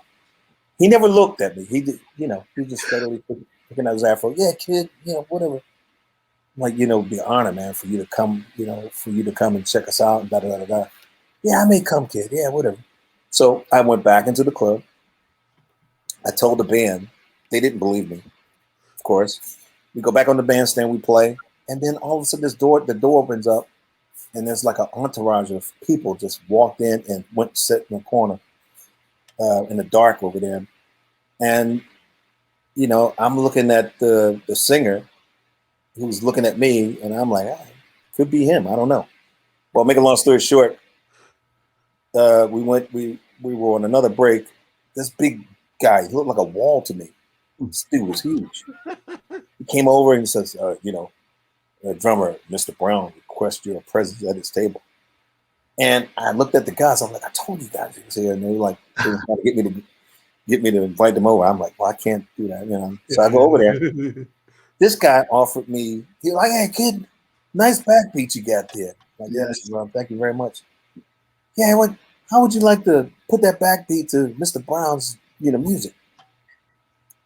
And I was like, yes, of course. But then, like 5 minutes later, well, actually less than 5 minutes, reality kicked in. My mother would not let me go. Oh boy. To do this tour. Now, back in the 60s, James used to, and the 70s, he would have this saying, like, don't be a fool, stay in school. That was a famous saying of his. And, I gave him my number. He was like, yeah, I got to call your mom. I'm like, yeah, you got to call my mom, So I think it was like a month later, maybe 2 months later or something like that. I gave up on the whole idea of him calling. And somebody called the house and said it was from James Brown's office. And I'm screaming, with my hand on the phone, like, Mom, it's them, it's him, So she gets us on the phone. She pushed me out the room and she's talking to him. And come to find out, James wouldn't offer for me to go, which I thought was weird because at that time, like I said, he was a strong advocate of education, especially for blacks. Mm-hmm. And he wouldn't let me go. But now, it's coming through the P-Funk thing and meeting Maceo, and playing with Maceo and Fred and Bootsy. Yeah, I found out, and Clive, talking to Clive and Jab. Come to find out, if I had went, man, maybe he would have ruined me because the guy was doing some strange things, and some of the stories that went down, you would not believe, and I can't repeat them because it'd be he said, she said, but Clive told me some things, and Jab told me some things, and Melvin definitely told me a lot of crazy stuff. I mean, if it's anything like that Tales from the Tour Bus, where like he goes and shoots up the club, Joe Tex is at the club, and he goes, "Yeah." Well, I'm sure that's the tip of the iceberg. Yeah. Well, here's one. I mean, one time we played in Augusta, Georgia, with P-Funk, and we're like in front of like 20-something thousand people, right? And all of a sudden, Maceo he goes off on the side of the stage. He was the so-called musical MD. He goes off to the side of the stage and he comes back and he waves us off, Now we're about like a half an hour, 40 minutes into the show, maybe. He waves us off and he instructed everybody to leave the stage. We're trying to figure out. I mean, nobody stopped the funk. It just, when that band starts up, it's like a train going down the tracks, So he waved us off and we're trying to figure out what's going on. And he telling us, walk towards the edge of the stage or to the staircase. And then you got somebody over there instructing us to come down and go on, get on the bus. Well, there was a bomb scare. Oh boy. And they didn't even tell the audience. Wow. So we drive off. We're on a bus. Nobody told us anything yet. We drive off and then we waited somewhere in the distance. And make a long story short, I'm playing at the Apollo Theater with P-Funk. James comes and found out that he was the one that called the bomb scare. Oh man! No. You're like, how you no. Like, I heard you was in my hometown. How you like that bomb scare? And everybody's looking like, how do you know about the bomb scare? Yeah, I called it. You guys like I can't have that kind of fun. Wow. Oh man, that's dirty, man. I didn't know where this was going. I was like, savage. That's savagery. James is crazy, man. He was out of his freaking mind. But the thing that killed me was the fact that they didn't even tell their audience. The audience was sitting there. A bomb could have went off, and a lot of people could have got hurt. But man, that's crazy. And we're on two buses. Somewhere, on some road somewhere, looking at the top of this building, wait for something to happen. And of course, we came back and we started the show and played even after they didn't find a bomb. But Man, it's like, that's dirty. Like little stories, but I wish I could repeat some of the other stuff. How crazy this guy was. We don't want any. I am not going to do that. I'll catch you on the phone and I'll. Well, there's a reason why the band mutinied. That's all you really need to know. There's a reason why Clyde quit 3 times. Yeah, sure. Yeah. So, somebody was asking in the comments how old you were for both of those stories, Dennis. Let me see. I was 13 or 14 when I was offered the gig, and I must have been like 17. No, I was 18, 18 years old, maybe 19 years old, with the bomb scare. Wow. Yeah. Incredible, man.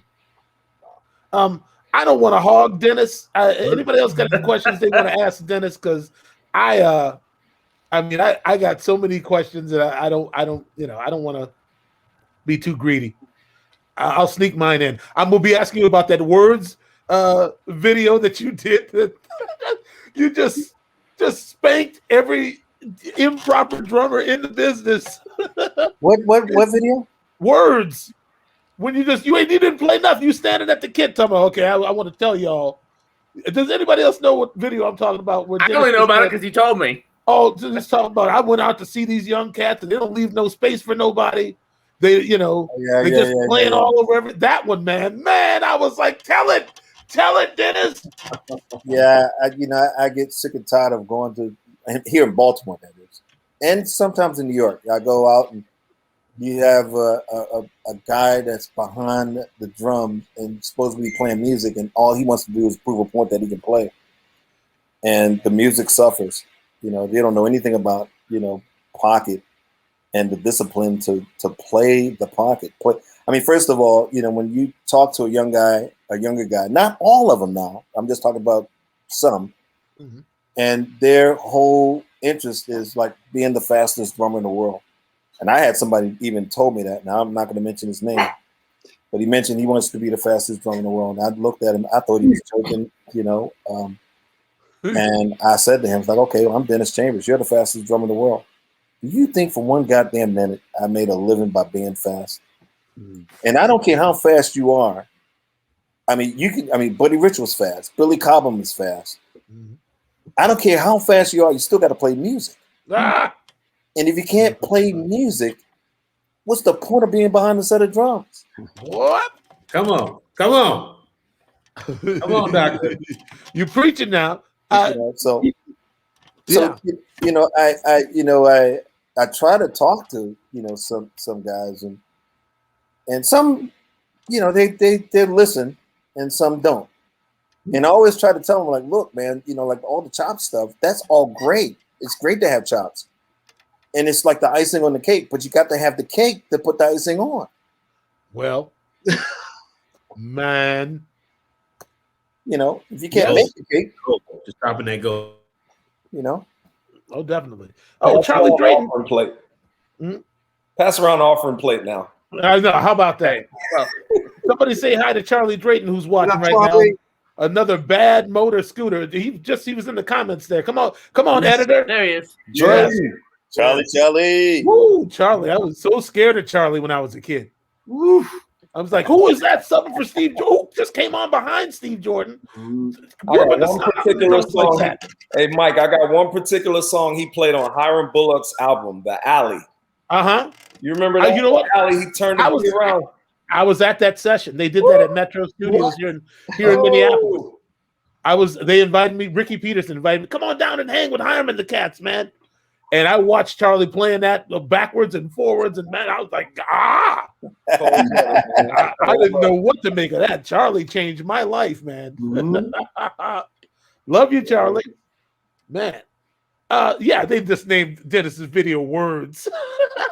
And that's what it was. And he ran it down, man. I'm like, oh, man. He's spanking the whole drumming community. I was done with them gospel chops. Play me some music now. Yeah, man. There's nothing wrong with gospel chops, but still, when you listen to gospel music, and you take your ear away from the singers because the drummer's back there taking a drum solo when he shouldn't be. You know? Well, the whole song. There's something wrong with the whole song. There's something wrong with that. It's okay to pick your space and do that. You know, it's all great. But the whole song? Yeah. That's a lot that I learned from people like you, Dennis, and Omar Hakim, and even Michael too. Like, I mean, chops. You got the chops, but every record didn't call for you to play those chops. Like those Donald Blackman records that you played on. Like, I didn't even know that till later on at Berkeley. And then when we met, that you had played on Yabba Dabba Doo and all those songs. You were just laying it down, and then he was just funking, and blew everybody's mind, and then you went back into the pocket again. I was like, I'm done, man. I mean, you know, it's like cats like in the gospel world, Joel Smith, who was man, yes, but wouldn't play nothing, man. His groove was so sick, but when he did open up, it just blew everybody's mind, man. It's something. Calvin Rogers, space, man. C-Rock, perfect example of the groove and gospel music is first. You know, man. I gotta say, Calvin was one of the first cats who came along who had both sides so evenly. Like, I heard the cats talking about Calvin's chops, and then something came out where Calvin was like, all pocket, and they were like, man, he can do everything. Yeah. Listening to guys like Dennis, man. My best friend turned me on to Dennis when I was I didn't know anything but church drummers for a long time in my life. I only knew the drummers that I heard locally playing in church. And of course, I got introduced to Joel by listening to records, but my best friend turned me on to Dennis, and I started finding all these albums that this dude was playing. And I was just blown away by how vast his sound was, because you could listen to, you know, the guy just blowing with Brecker Brothers or anything like that. And then here I'm also playing, you know, with Stern, or playing, you know, playing on that. When I was playing with John P. Key, he gave me a tape of that Don Blackman album. He gave me a tape of that Don. He gave me a cassette tape of that record, man. And I lived with that thing for an entire tour.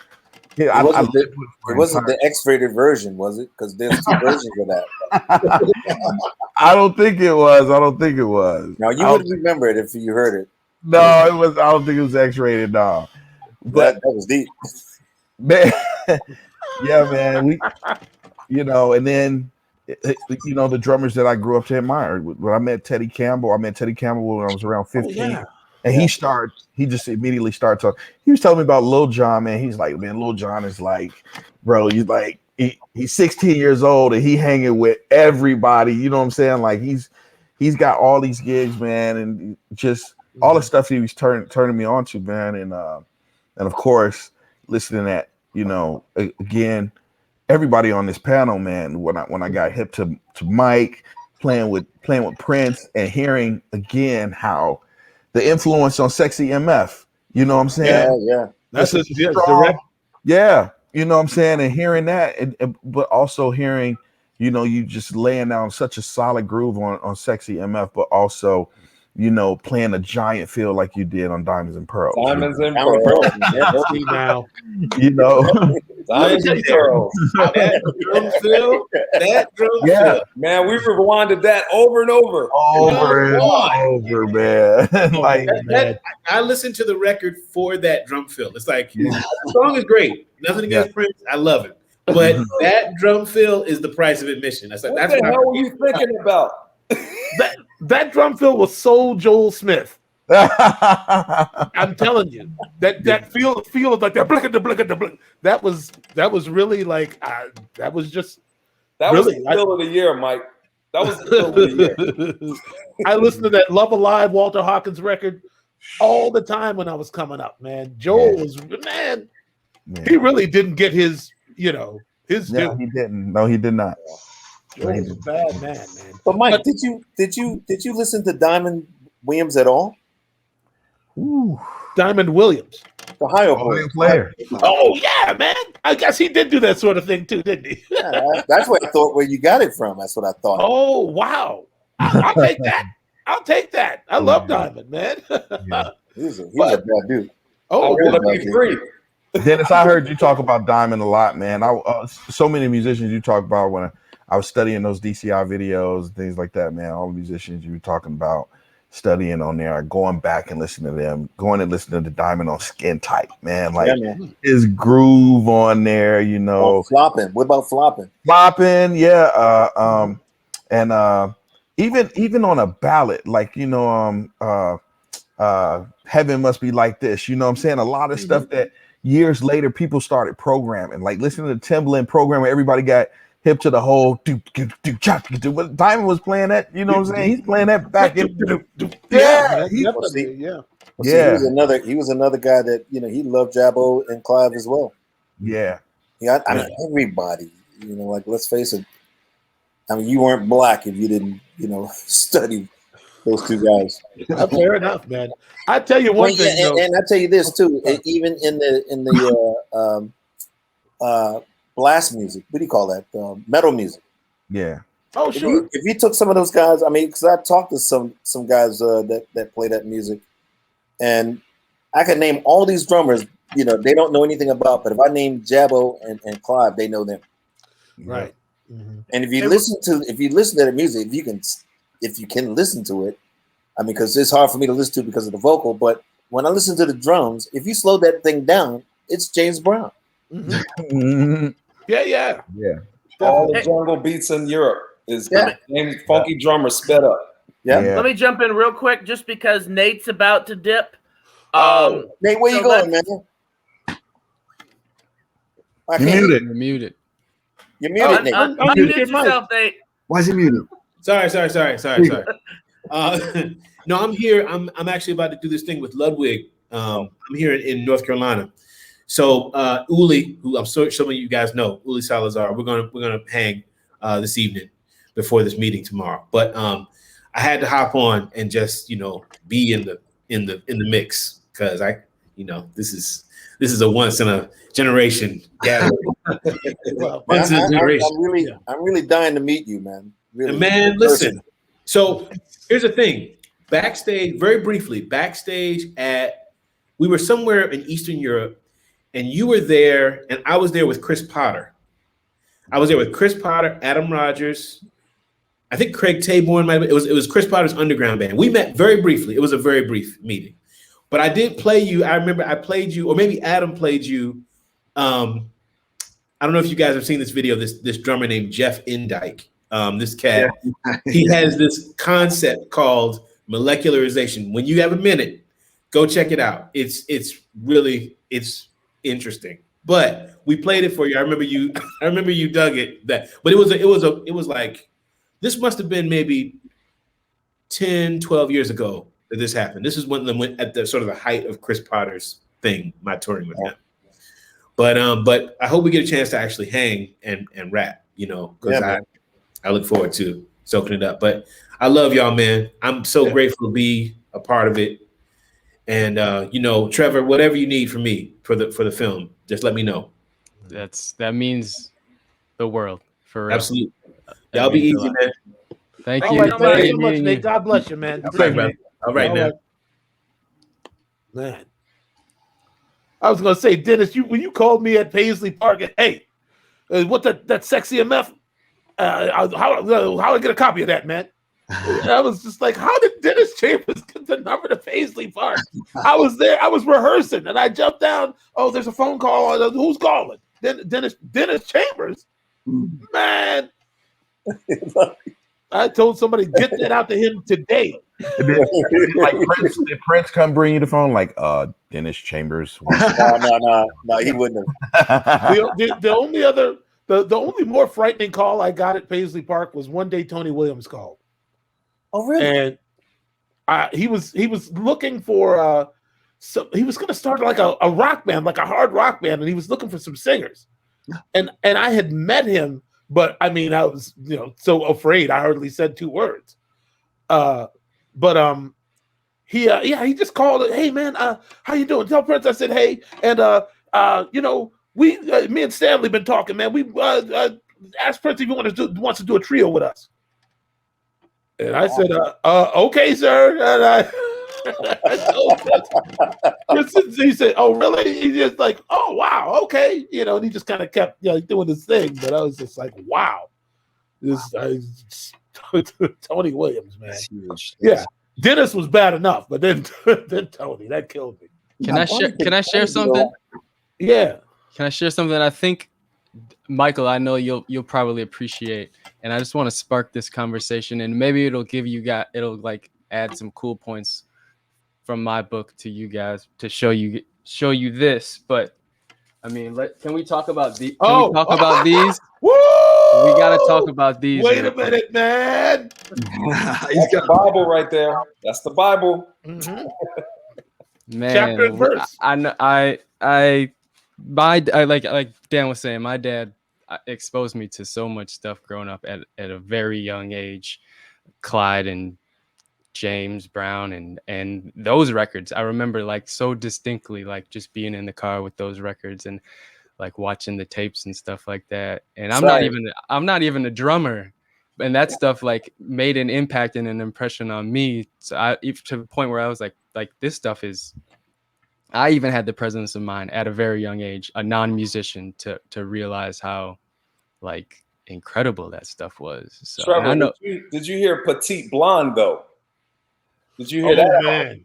Oh yeah. That was my introduction to Dennis's Petite Blonde, bro. What's that? Really? It's a Schofield record? It was a group. It was a group. Oh. What? I gotta get onto it. Who was that, Dennis? Was it Bob Evans and some cats? Bill Evans on saxophone. Bill Evans, yeah. Victor Bailey on bass. Oh my God, that record.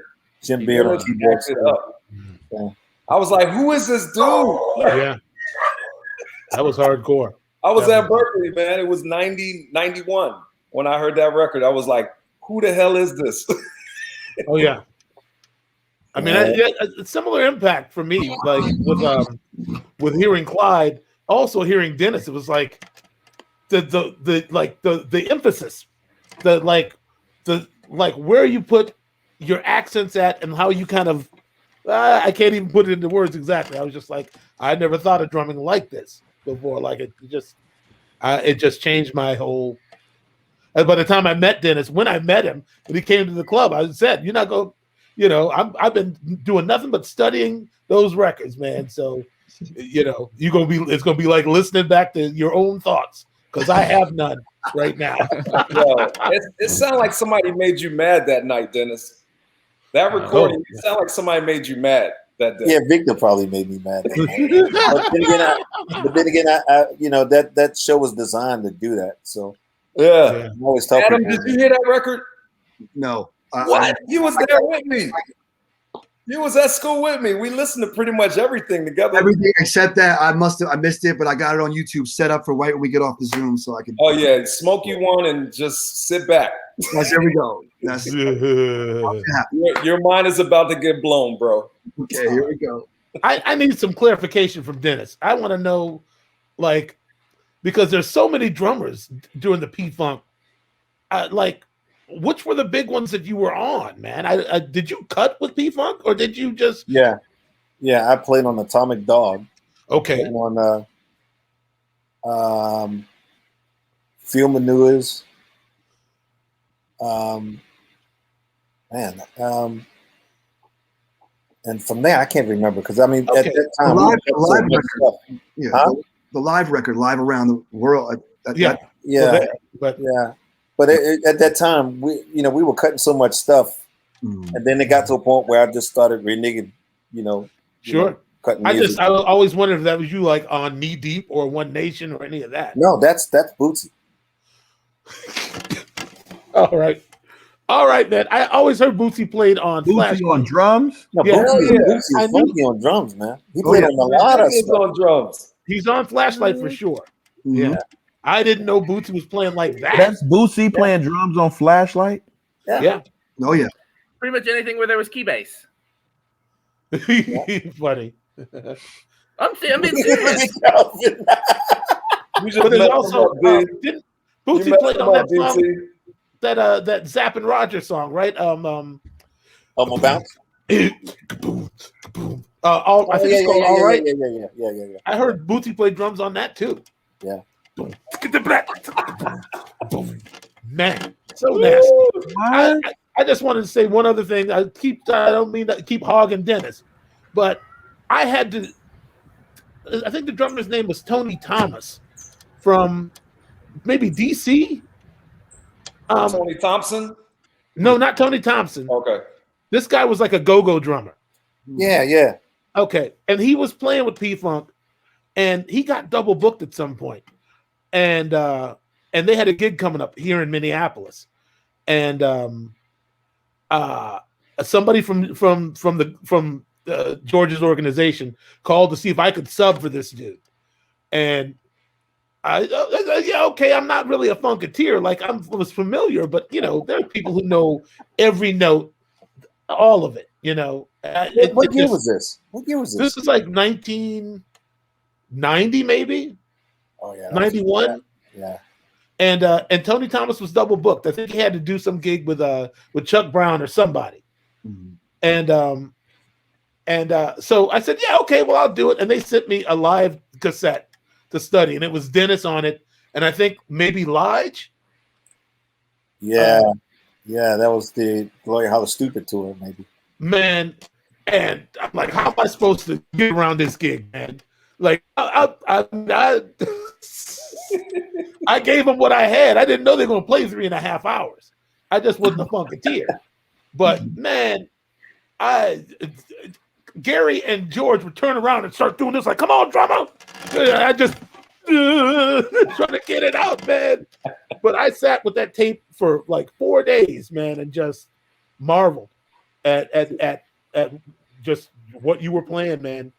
I mean, a lot of people don't know is like the best stuff that came out of that was the live stuff. There's a lot of live stuff. Even the stuff you see on YouTube that's not really the real stuff. I mean, the one tape came out. It was us in Dayton, Ohio, and that was on the Electric Spanking tour. I think it was. That's when the band was like really killing. Was Sly hanging around actually then? Oh yeah, he was there. Yeah. Okay. Yeah. It's all about how Dennis took the percussionist rig when he quit. Oh man! And put it on the side of the drum set and was playing the percussion at the same time. Oh yeah, definitely. I feel you on that, little John. Listen to One Nation live with him with the Afro puffs, playing timbales and the cowbells and all that stuff in the middle of the groove. Oh my God! Well, see, I got that idea. I got that idea from Dugu. Okay. I saw Dugu play with Santana, and you know they have percussion going on, but he had like a set of timbales and rototoms on the left side, so he played all the stick percussion on the left side while he was playing the drum kit with the right. Yeah, so wow. And they opened Return to Forever and opened for them that night. So, I mean, Lenny was just unbelievable. And then when Ndugu came on, it was really unbelievable. So, every night playing with P-Funk, I would sit there and watch Larry Fratangelo, the percussionist, play. And hearing. I got so used to hearing those sounds, and when all of a sudden Larry didn't show up, and he was gone for a week, so I figured, well, bring half of that stuff over here. And it was just a matter of hearing it. So if you can hear it, you can play it. If you're physically fit for it. So I just started playing it. Man, I copied the hell out of that, D. I copied the hell out of that. It looked like you just put the percussionist out of work. You just took hey man, they ain't doing nothing. Put them over here. It sounded like two people playing, man. I was like, this guy's nuts, man. Yeah, that's insanity, man. Hell yeah. It was another challenge for me though. It was just to see if I can just actually pull it off. Please listen to One Nation. Just listen to that song live. And I was just gonna say, I stumbled across that gig from 1979. It's like Houston. It's the Brides of Funkenstein, and you got the King Tut hat on. That's fine. Man, that concert it was like just you and Blackbird and Cherokee. I don't know who's playing keys, and there's a couple of horns, but man, y'all were just so vicious with it, man. I don't know what diet you guys were on, what good drugs y'all had, but man, I mean, you guys, I want to say, if I've seen any footage of P-Funk from around that time, you guys must have smoked it. You guys were kicking P-Funk in the rear. Well, at that time, P-Funk was more into the theatrics, all the stage stuff. The music was just, it was bland, so. Yeah. So when the Brides came on, we just, stepped up their game. Man. And then George just took me out of that and just said, you're going to play drum. Because when I got there, it was 4 drummers that played. It was Tiki. No, I'm sorry. Tiki. It was Jerome Lampkin. I'm sorry, Jerome Braley, Tyrone Lampkin, Frank Waddy, and Boogie Monsoon. Okay. So Boogie also played drums? Oh yeah. Oh, he plays drums. I didn't know. The gig I did, he played bass on the gig that I played. Well, he plays guitar too, very well. I had no idea. He was living up here for a while. Yeah.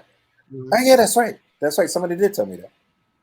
But yeah, I mean, so when I'm being, I was young and dumb, so they just stuck me back there and watch me, and I was glad to do it, to play like 4 freaking hours coming off the bandstand, and that's when they had real lights then, so the stage would get like 110 degrees, and I come off that drum set, and I look like a snail, like leaving a trail going down the hall, and that's every night too. That was every night. God, dog. Go in the dressing room and just drink a whole gallon of water, Yeah.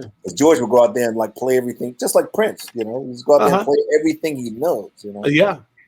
There was a few kick fuse and they were pulling the plug and he was still trying to get something going. Yeah, I wish I was born 10 years earlier so I could have caught some of that, man. No, you would have had some of the gigs. That's what you would have. Yeah, I know.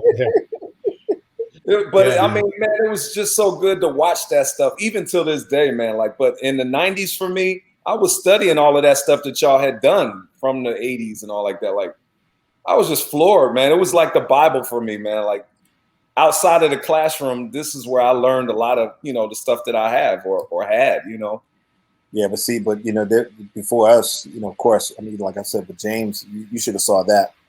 You should have heard that. Man, they called me. They called me one time to fill in for Mouse. Mouse, yeah. I missed the call by 2 days. I was in LA working, and we had the answer machine things with the tape on it, and we had to rewind the tape when you got home to hear the message. So I got home and rewinded the messages, heard it. Little John, Mr. Brown wants you to come to rehearsal in Macon. So I called them back, and they said, "Man, it was 2 days ago. You missed it." His MD sound just like him. Right. I wish I could at least done that gig at least one time, man. I sat in with those guys and just checked out rehearsal at center stage one time, and James was in front of the band. They were playing the same groove over and over for a good 15, 20 minutes. Yeah. So it felt right to him. Yeah. And he was the whole time just waiting for the one to fall in the right place. They did not stop playing until he felt good about it. Yeah, yeah. Crazy. So those were the drug days, So, was the things were killing. I mean, killing really. I mean, really killing. But to him, in his mind, something else is going down. Was Cold Sweat or I Got the Feeling the first Clyde record that came out with? Pretty sure it was Cold Sweat. Because that would have been like 67 at least recorded. Were you able to hear that was a different drummer, Dennis? Like just from the record, or did it figured it was the same guy? I figured it was the same guy. Right. But to me, at that time, at that period, it didn't even matter. I mean, because the shit was just so killing.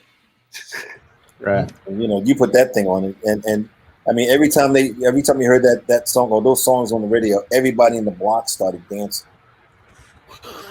Oh wow! Yeah, I think go ahead. Sorry.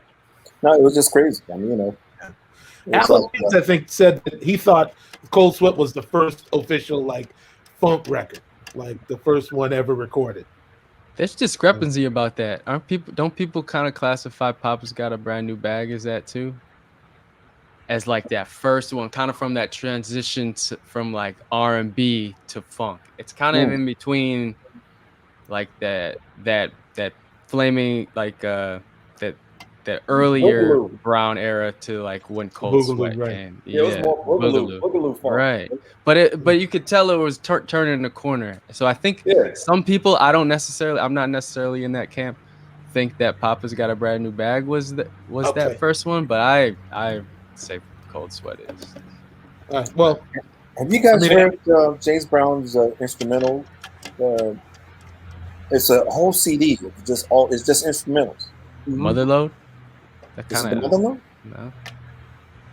I know the cover. It's got a picture of him on the cover with a hat on or something. Is he playing organ on it? Is he playing organ? He must be. Yeah, he always did. But I mean, the grooves on some of that stuff is ridiculous. And they're songs that don't have nothing to do with the other stuff. No, it's no singing. Some of the stuff I never heard before. Huh. I gotta check that out. It's on YouTube. Okay. Yeah, I think, it's on YouTube. Yeah, I'm looking for that now. I'm gonna wait. I'm gonna get it now. Yeah, we're all looking. For it. Yeah. I love Patty's question. That's it's hilarious. slipping my mind though. Good God. Good God. Good God. I'll tell you what, when I joined Prince's band, he would say that, good God, and a couple of times I didn't come in because I don't know, my mind just would go. Man, Prince was JB. That's how we were at Wembley Arena, and he said, okay, since you keep missing it, he said, I'm going to start calling your name. That's when he started like, Michael B. He said, I'm going to tell the tour accountant. He's on the mic saying this. I'm going to tell the tour accountant, if he hears your name, come over the microphone and he don't hear no music come in to dock your pay, all right? And I never missed it again. Michael B. I take off, man. That's how that happened. Prince was the epitome of JB, man. I was gonna say I wanted to get your insight on that lineage, because you as a drummer, you're playing with Prince, and it was so apparent how much Prince was influenced by James Brown. So you're almost like a few iterations later, from James Brown, and so like I want to hear that perspective on like what it was like, how much of that influence were you conscious of, because you yourself were influenced by Clyde and Brown, but obviously playing under someone like Prince who was heavily influenced. Like, how does that play out? I mean, the if I had to choose a corollary to focus on, I guess it might be just like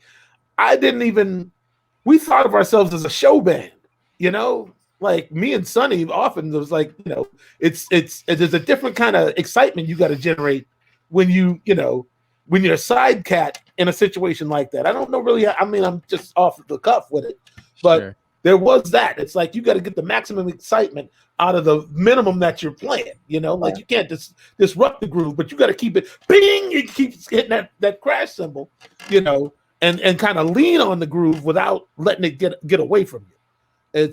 So there is that thing. It's like there's an intensity, and just having to be super consistent. I mean, I was playing the loops back then. I had a kill switch turning them on and off, so I had to really, like commit and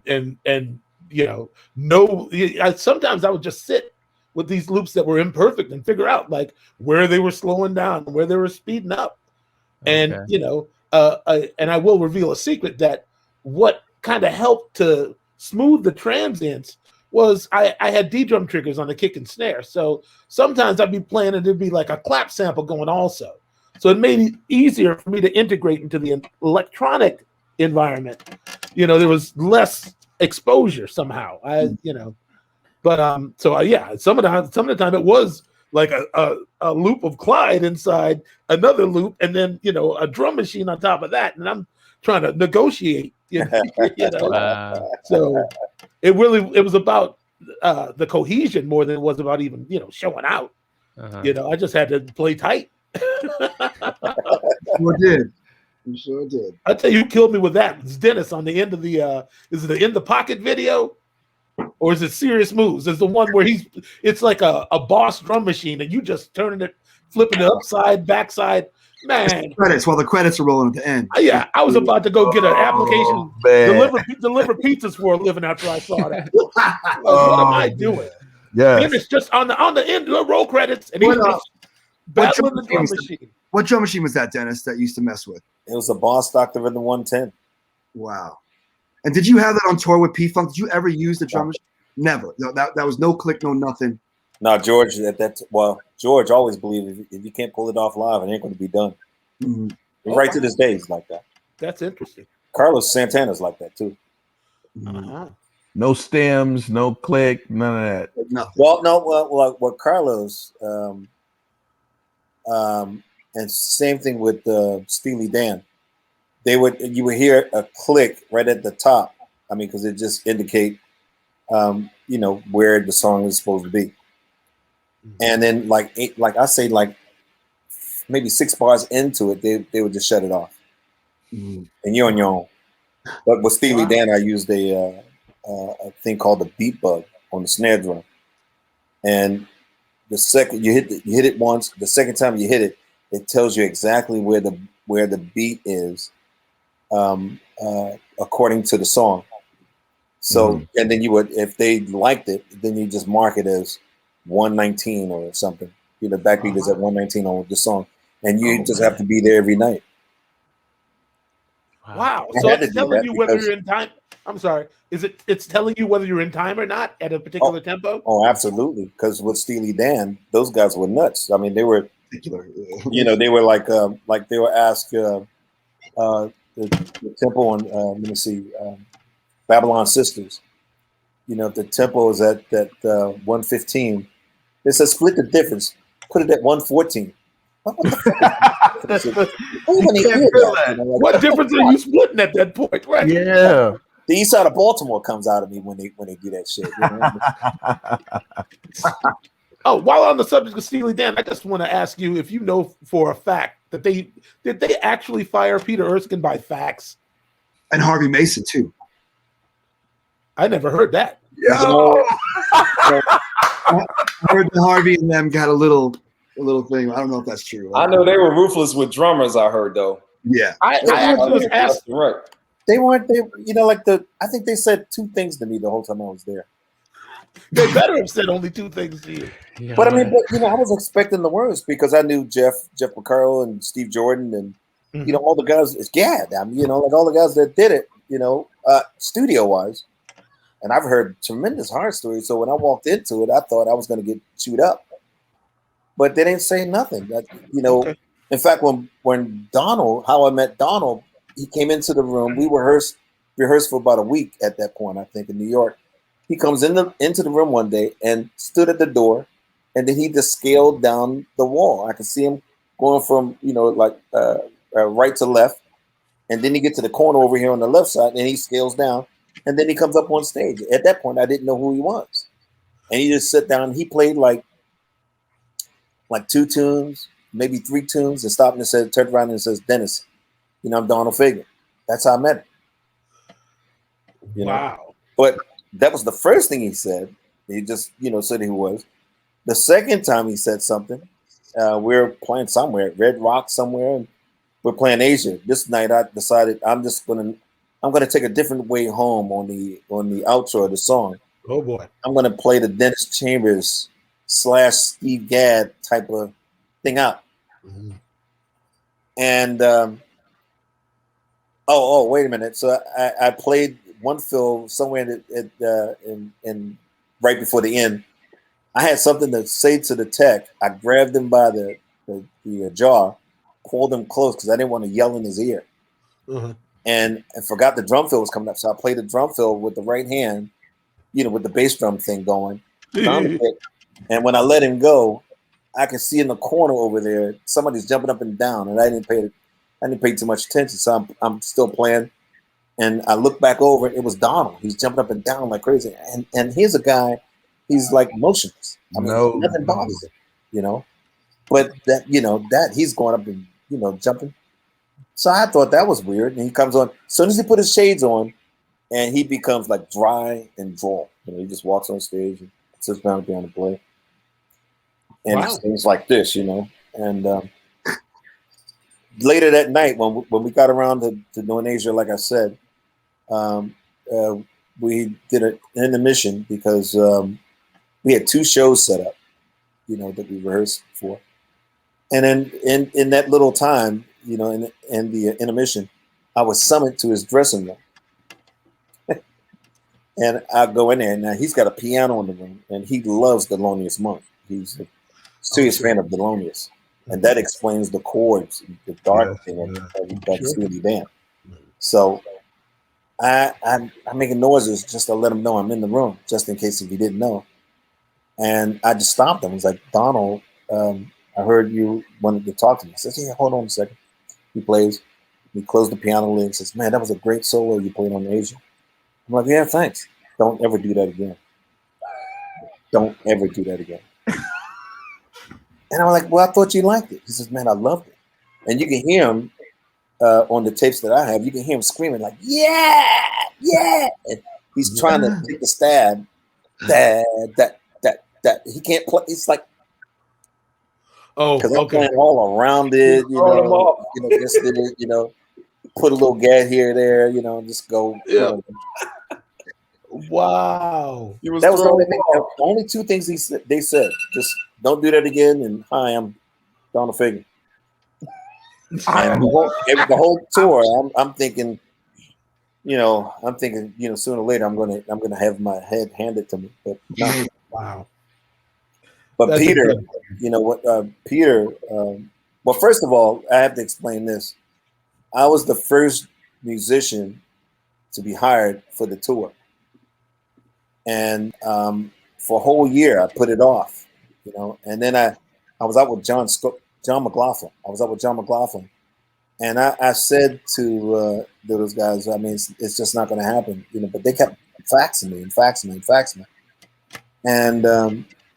and then I wrote back, figured out, it was at the end of the year, with that year, 2014. No, actually, it was 2013. I'm sorry, 1994. Yeah, 94. And I just put it off. And then they offered me the gig again. And I just said, okay, well, I'll take this time slot. It was like the next year, thinking that they were going to say no way. I get a fax back and they said, yeah, absolutely, we'll do it. So I called up Peter and told him.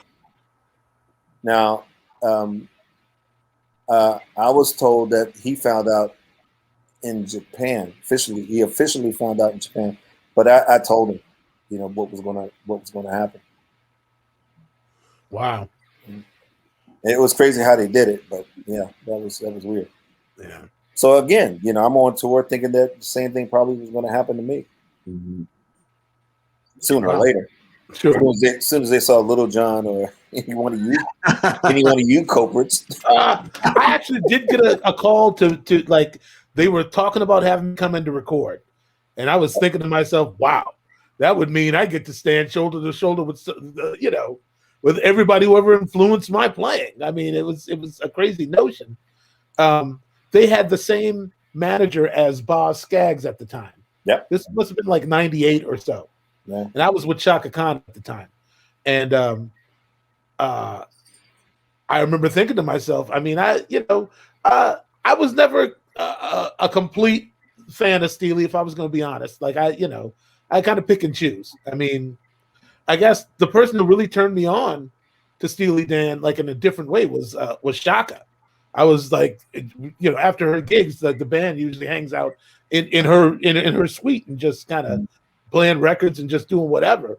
And she turned on Royal Scam. Oh yeah. And she was singing along to like "Don't Take Me Alive" and all that, and she sold me. Wow. I was like, she's like, you don't like Steely Dan?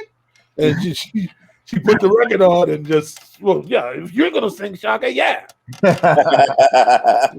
Man, Mike, I saw you playing with Sandra St. Victor one night. You didn't know I was there, but I was in the audience. Oh man. And I was like, y'all know who that is on drums? They didn't care.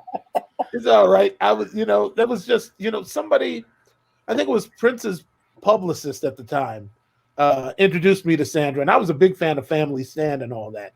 So, but that was the first time I really worked with like a bunch of cats right from New York like that. It was like Fred Cash Jr.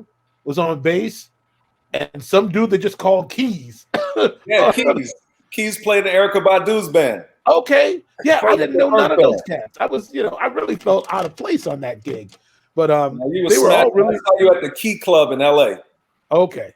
Well, I'll take your word for it. But I never, and Ronnie Drayton was on the gig, and and Jeff Lee Johnson had told me about Ronnie. Oh yeah, man, Ronnie.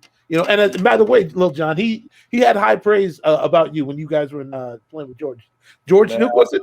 Yeah, I miss Jeff, man. We played in Pharrell's band as well together. Okay, yeah, Jeff really loved you, man. Man, I love that cat. But yeah, Sandra St. Victor, that was an interesting gig, man.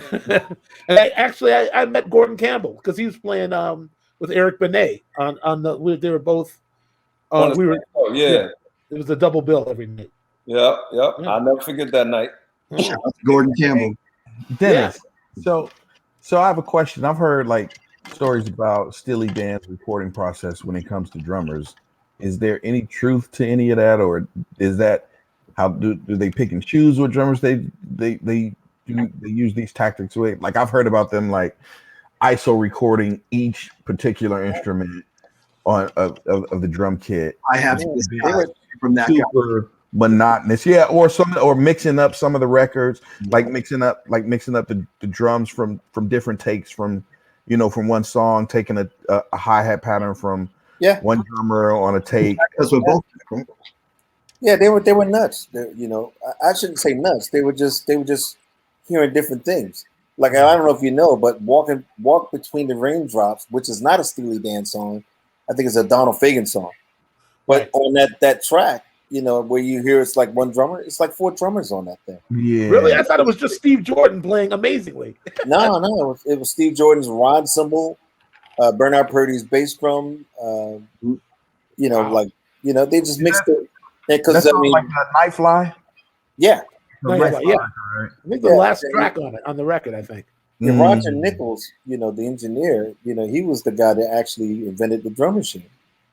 Because they had that when they did that, mixing guys up like that. That was the whole idea of like putting together a drum machine. Oh wow! And I've heard by being in that band, I've heard like Asia being played by like 3 different people, 3 different drummers. In fact, they did Asia like 3 times. They recorded it 3 or 4 times with 3 different drummers. I heard Bernard Purdy's version of it. I think there was Ricky, the guy that did the soundtrack for Everybody Loves Raymond. I can't think of that guy's name.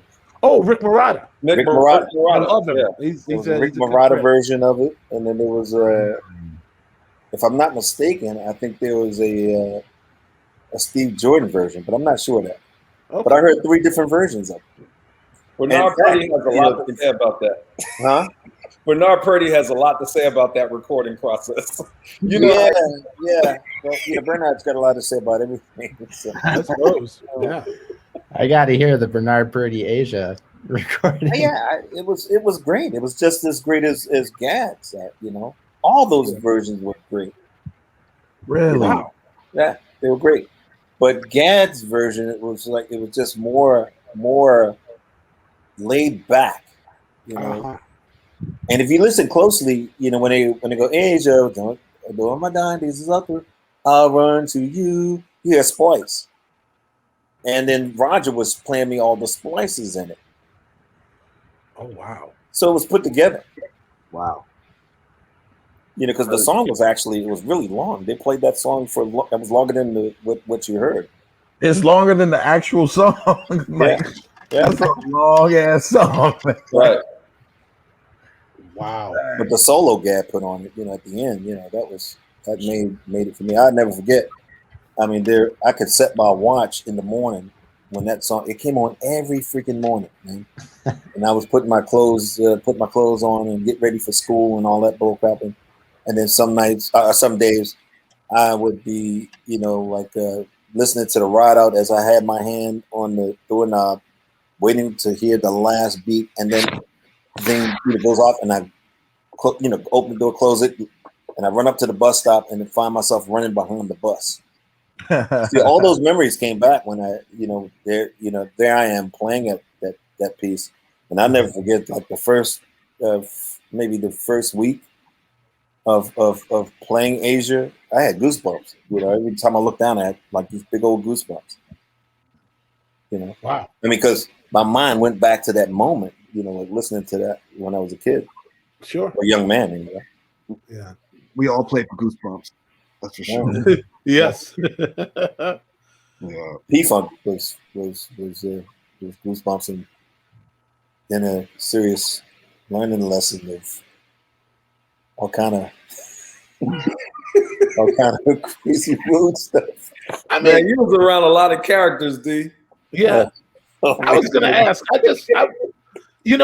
Gary Scheider tried to hire me and Sonny from Prince's band twice to play with P-Funk. Y'all need to come on with the funk. He cornered us at Bunkers in the kitchen, the club where you saw me play at, Dennis. Right.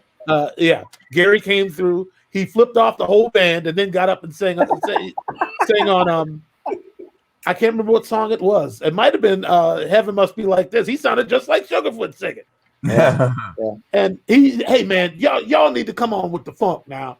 And I had been asked once before by George's daughter, and somebody told me, "Hey man, listen, if you roll with P-Funk, you get paid either in money or in crack." So, like they go, "You want to get paid like this or this?" And I'm like, I can't handle it. I'm like, I don't. Y'all got to see Taylor Roofoff documentary. They talk about all of that in there. All right. Yeah. But I was just gonna ask, like, Dennis, how did you stay out of it? Drugs? Yeah. Oh yeah. I was still drinking. Well, when I joined P-Funk, I was still drinking milk. And I'm serious. I was a milk drinker. I would, drink milk and then the hardest I went was Coca-Cola. So. Wow. Oh, and while these guys, I'm sitting there watching them. Everybody's doing what doing their craziness. And not making any money doing it. Meanwhile, George didn't bother Skeet and I that much, because he knew we would just bounce. In fact, I remember, right before I started reneging, stopped doing studio records with him. One of the last things, actually, Atomic Dog was the last thing, but somewhere prior to that, I mean, I remember they called a session, like at 1:30. When Skeet and I get there, we get there a little early. 1:30 comes up, 1:45 comes around. And then, like I say, about like 5 minutes to 5, we're on our way back to the hotel. And not only on our way back to the hotel, but we're packing our bags and we're going back to Baltimore. Wow. Book a flight and just go. So, by the time they got there, they're calling us up. They called us at home, trying to figure out why we were at home. Oh, wow. Avoiding that party. Yeah. Oh, you know what's funny is there's so many of former James Brown band players transitioned to play with, Parliament Funkadelic. And I think about a lot of the times how regimented Brown's band was, and to know that so many of them transitioned over and just were like you're just saying, this free. Yeah, 100% free. They just went. They went crazy. They were like, this is. It's like when you move out of your parents' house and you go to college. They just went crazy. And then almost kind of transitioned the Prince's band with Maceo and Warrior. Hey, let me tell you something, lineage. Let me tell you something. I went back, Prince fired the original New Power Generation in March of '96, and I hadn't seen a lot of those cats for probably 2 years or so. I eventually went back to do one session for him. And, you know, I didn't like how he cut us loose and so on and so forth. So I was still a little salty. But he had a song called Baby Knows, and it's on like this record called Raven. Yeah, and I went back to cut that. And he was like, come with me for a minute. He led me down the hallway and out to the loading dock of the sound stage. And he had Larry Graham there. He had Cynthia and Jerry, and they were jamming for a minute, and then out of nowhere, this woman comes up to the microphone. It was Rose. She starts singing, and I was like, "Well, now I don't feel so bad." I'm like, if you fired us, and you got to go get Sly and them to come behind us. I'm honored now. Now I can rest about it. Right. You went and got the actual cats. Yeah, you know. And she was singing. And I was like, "Are you Rose?" Like I mouthed it, and she just kept singing, but shook her head like. That blew my mind, man. Wow. Yeah. Anybody want to answer Eric's question there? Play with both James and George? Any drummers? Yeah. I would say Eric Hargrove. Eric Hargrove might have done that. Y'all know Eric Hargrove? Yeah. That's my dude. Yeah, I think he played with Mr. Brown and Bootsy and probably George too, possibly. And he was in Maceo's band. Yeah. Or who knows? Tyrone. That's Tyrone. The left. He played left ride. Tyrone Higgins. Oh, no, not Tyrone Higgins. I know who you're talking about. I've seen that dude. Uh-huh. I've seen him. I know who you're talking about. Tyrone, funky cat, man. He was from Macon or something. Okay. I used to go see them all the time, man. Maceo's band. Huh. Dennis, you know Tyrone? No. Oh man, bad cat. He played the ride on the left side. Oh, you're not talking about Jamal? No, Tyrone is his name. Okay, because Jamal was with Maceo forever. He played, like 16th on the ride. Like, yeah, I know. That's his name. I thought his name was Tyrone. Yeah, well, I know Jamal. Yeah. Jamal. What's Jamal's last name? I can't remember right now, but he used to play with another band though. I think not the Car Wash band. What was the name of that freaking band? So he was the guy that was with Rolls Royce or something. Yeah, he was with Maceo for years. And all those guys too. Yeah. Okay. Mm-hmm. Jamal Thomas. There you go. Jamal Thomas. That's him. Yeah. But didn't he play with Rolls Royce or something? I don't know. Rolls Royce. Oh, some band like that. Rolls Royce or another band like Rolls Royce. I wouldn't be surprised because he was funky. I don't know where he is now, but that was a funky cat. Definitely funky. Well, Cash said this dude brings up an interesting point because I thought Cash did play with both James and then with Bootsy. Right. Frank with the braids? Frankie Cash Waddy. Right. Yeah, Cash Waddy, yeah. I've never seen him with James. I saw him with George, though. He played. Dennis is saying no. Yeah. He played with James, early, he came with Bootsy when James fired the band, and that was Cash. Really? Yeah. Originally. Yeah, he came with Bootsy. He was in Bootsy's James Brown cover band. Yeah. And then, and they all flew out and yeah. Yeah, Bootsy and the Complete Strangers. That band. And and also a lot of people don't know. Huh? Is that before House Guest? Oh, that I don't band know. called House Guest at some That I point. don't know. I think he was in the House Guest. I think Cash was in the House Guest. Okay. Yeah. But also a lot of people don't know Felipe Wynn, the singer for he was with Spinners. He was with Bootsy too. Yeah. Right. He's a answer. I got answer my pants and I need it. Right. Who played Knee Deep, Dennis? I think that was Bootsy played on that. That was Bootsy? Yeah. Yeah, so he said Bootsy played on One Nation and Knee Deep. Like, wow. He played on a lot of stuff though. That's Splash. He was playing all the percussion around it though. that was Would that have been Larry? Larry Fratangelo, yeah. Okay. Yeah. That little splash made so much in that song.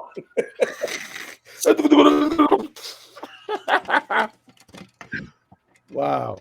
Hey Mike, did you play on Madhouse?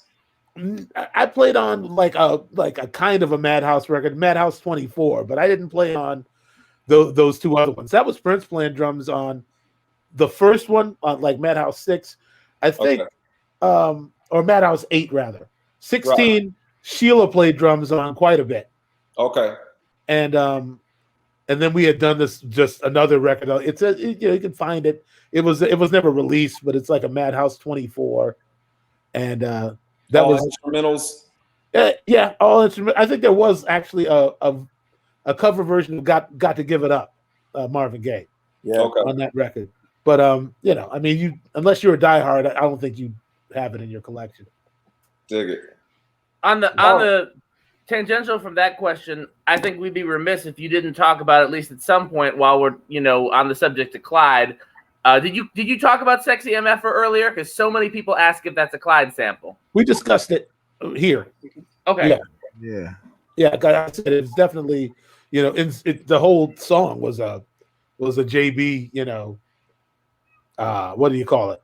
We talked about it last night, but I don't think we talked about it tonight. You didn't go into detail, did you? Didn't we talk, Trevor? Because we were saying how that it's like super bad, but it's kind of super bad. But yeah, Prince kind of tapped on top of the piano. He it insinuated kind of a rhythm, and we kind of worked for a couple of minutes with it, and then he's just like, then he kind of did something like, Sonny, play something like this. Oh, all right, and then Sonny just fell in, and then Levi just bing, bing, bing, bing, bing, bing. I found out I've been playing the guitar part wrong my whole life because I thought it was chicken grease. He's not doing 16s. He's just going bing, bing, bing, bing, bing. I got to relearn it. And really? Yeah. And Levi was so funky, man. Levi was so nasty on guitar. Prince never told him what to play. Levi would just do what he wanted.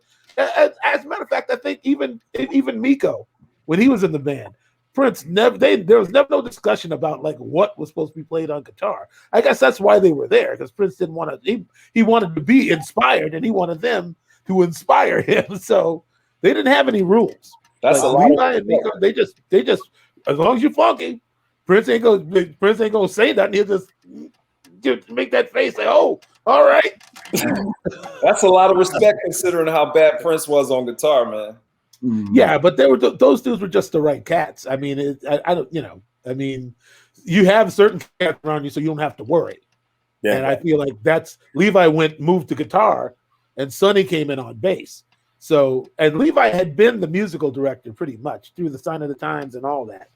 So, and actually, I think Prince originally wanted Sonny to play guitar, but because he had Sonny learning Miko's parts in a hotel room because Miko was going to be trouble apparently, and he was the only one who he was kind of a squeaky wheel, and he wasn't afraid to let it be known. Hey, listen, I ain't making enough money out here for all that. So so they didn't know Miko might just go to Heathrow and just ghost.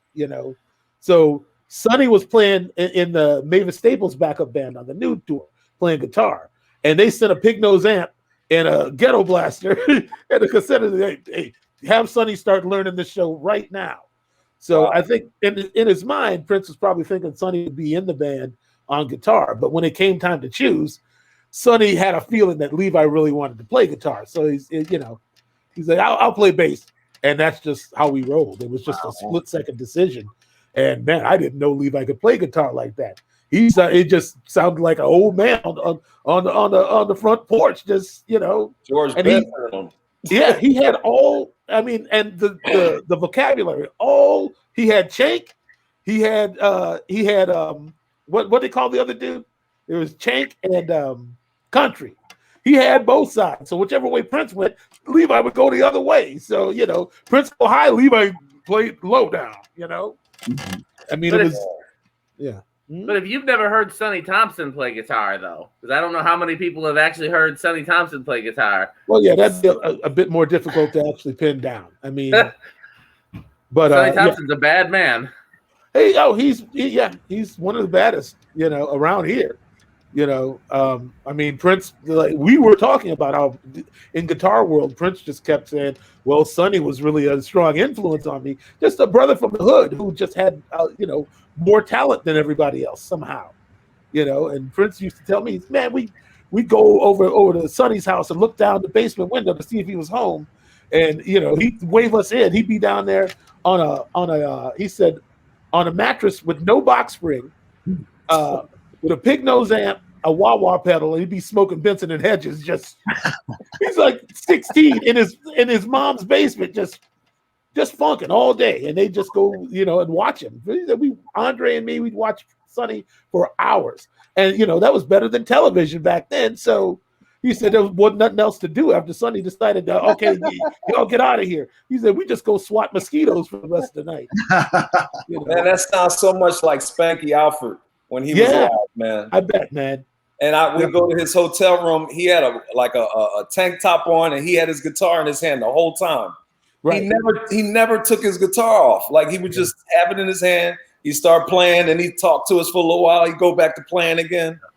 Yeah. Wow, man, such a beautiful soul, man. We miss him. Spanky played with Fred Hammond for a little while, bro. Like right before he died. I didn't know that. Yeah, he got sick on a date, playing a date with us in like Barbados. And wow! Right before he passed, and when I started playing for Fred, and then Fred fired me, and then he fired his whole band, and then brought me back, and he was like, man, I got Spanky playing with me, and he had like Spanky and Jerome Harmon. That he had Spanky and Jerome Harmon, and we were I'm like, dude, this is Spanky, like, and so Mighty Cloud Spanky, yeah. Right. And so I would man, I would always I go to every chance I had. I would go to Spanky's room after gigs. I'd be like, bro, like, I'll get you some dinner, man. I would just want to be around him so bad. So I'd just be like, hey man, you go to your room, I'll grab you some food or whatever. I'll grab you some dinner. And I would bring man. Frazier. Yeah, Frazier. What up, Philly boy? What's up? I'm sorry, man. I'm just getting back home. I just got off a flight today. I'm so sorry. You missed a great hang, bro. Yeah, bro. Well, while we got you, do you have any stories you want to share about Clyde's influence on your drumming or your life or music? I mean, Jesus, what can you not say? I mean, he was the basics of everything. He was the basis of interpretation. He was the basis of meter. He was the basis of funk. He was the base. You know what I got from him a lot, man? I ain't even gonna lie. That I ain't really even gotta play a whole lot, bro. I just gotta really lock into the spirit of the song and what's happening there, and just try to do that my best. And I can't even lie, man. That's such a comfort, especially in today's time where everybody's playing all over the place. You know what I'm saying? Yo, Dennis said that before you got on, man. Dennis said the same thing. He said exactly what you said earlier. Yeah, it's so real. So I even like growing up with Lil Jon, man, like he was really the one, because I just be like, oh, that's James Brown's drummer. Or, you know what I'm saying? And never really know the history of who he is. So shout out to John for even educating me on who that was, and so I can really study his history. But that he was the basis of everything for me, like everything that mattered, I guess. Yeah, right on, man. Well, Mike White said, "What's up to everybody?" Yeah, I saw Michael White. I love Michael White. I that was the drummer that I did the clinic in Baltimore with, Dennis. It was Michael White and me at I think Club Tattoo. I said, yeah. We had a lot of fun. Yeah. Man. Well, see, Rod, we didn't mean to. No, man. I was just saying how that guy was to John's point. When I would go to his room, man, guitar. We just finished playing a gig, you know what I'm saying? And he'd be in his room, guitar right around his neck, man. Like, he's out, you know. Just, I'm like, man, Brian, we talking about Spanky Alford, bro. Got you. Yeah. I'm like, we just got off stage, man. He's back in the room. He got a guitar out already, you know. So that was after the last D'Angelo tour, because he had lost both of his legs at the end of the Voodoo tour. Yeah, so I think he was this was in 2000 and about 2005. About 2005. So between 2005 2006. Somewhere around there. Okay. I feel like he he went. I think he was he was wearing a prosthetic on one of his legs. Okay. And then I think they end up taking he got sick and they took the other leg. And then he didn't come back out with us. But always, man, that dude was always had his guitar. Always had yeah. You know what? I remember Jeff Lee when Jeff Lee was getting ready to take over. He said he was at the hotel and Spanky would roll his wheelchair down there and knock on his door. Hey man, come on. Let me in there, man. Let me show you something. With the guitar. And he'd be in the room with Jeff, just funking for, Man, Jeff was talking about y'all when y'all were doing those shows in France and Italy and all like that, man. With Italian guy y'all were playing with? We were playing, we were in France. It was with this woodwinds player named Michel Portal. And it's what's weird is Vernon was supposed to be on that gig and I was super tight with Jeff at that time. So I really wanted Jeff on the gig. So, Vernon Reed did a couple of things, but as soon as I brought Jeff in and they heard him play, they were just like, oh no, he's the guy. He's the guy we want. So that was the thing with Jeff in France. In Italy, we worked for a singer named Georgia, who's kind of like the Italian Whitney Houston, sort of. Gotcha. Yeah. And, that's who Miles is playing with now, right? That's right. And at that time, Jeff's wife had just he was just still grieving because his wife died in a head-on collision on the freeway. Oof. And I didn't want him. I just didn't want him out of my sight. So I told the manager, I'm like, this is the guitar player for the tour. So, and I was the MD, so I had a little say in it. I'm like, this is the guy I want. And so we were kind of just keeping an eye on Jeff because, he was broke down, man. Yeah. So I was just like, listen, and he's like, I know you're trying to babysit me, man. I'm like, hey, listen, man, I've only known you for a couple of years. I'm trying to make sure you go hang out, bro. So, I mean, he was brilliant anyway. But I remember one night he was playing and Georgia came back to the drum. I says, I cannot take it. Every time I sing something, he's right there behind me. And I said, okay. And she went back out front, and I went, and Jeff kind of just went, and I went, and he went, and he cut everything just in half. He was so cool, man. He didn't get me out of shape, like whatever. And I told her after the show, I said, listen, this dude has played with Aretha Franklin. He's played with, he knows how to back up a singer. You're not used to anybody doing it right. Right. That's the problem. So I let her know right away, you don't understand what's going on here. Right. He's doing his job. You might need to check yourself. Dennis, did you ever play with Jeff Lee? No. Wow. I wanted to though. Philly cat. Yeah. I know Brian played on some of those records too with him.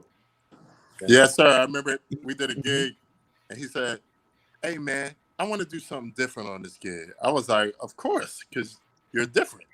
And he said, yeah, he's different. He said, I want you set up with your back to the audience. I was like fish. Okay. Like fishbowl. That's what it was. I mean, it was a boring like gig fish. for me, like looking at the wall. Hilarious. Yeah, Jeff was incredible. He was a great human and a great musician. Yes, sir. But wow, I mean, go ahead, Michael. I'm sorry. No, after you, Dan. I've been running my mouth. I was gonna say because I know we've come a long way from the topic, but you brought up Spanky and Sonny, and didn't they do a tour together or didn't they do a gig together? Spanky and Sonny? Spanky and Sonny. I don't think so, but I will say. Whoever that was that said the thing about Sonny playing bass with James Brown, that's 100% true. Sonny is on a James Brown live record called The Original Showman. And I had just started playing with Sonny. And then one day I had the record on. I was like, this dude sounds exactly like Sonny Thompson playing bass. So I called Sonny. I said, Sonny, did you play with James Brown? Yeah, man. I did for a short while. And apparently the band quit, and Sonny ended up living in is it Svedberg? Somewhere in Germany. He ended up living there for months. And just and I think he ended up he joined another band there. Him and I think Tony Cook joined another band. Some woman named Precious Wilson, who was like big over Europe. And so yeah, Sonny was playing with James Brown, quit, and lived in Germany for several months after. Wow! But that one record, I mean, he's incredible. And I think he might have also played on. I think he's playing bass on Too Funky. Wow! Oh, Too Funky. Yeah. That's a groove right there. That's I think that's Sonny playing bass, and he said, "Man, they were all ganging up around me while I was playing because they had never had a bass player playing with their thumb before in the band." Oh, wow! So they were like the whole group was just kind of just standing around him while he was cutting. So maybe Sonny Thompson. Maybe Trevor should talk to Sonny for the documentary. That would probably be interesting. You could.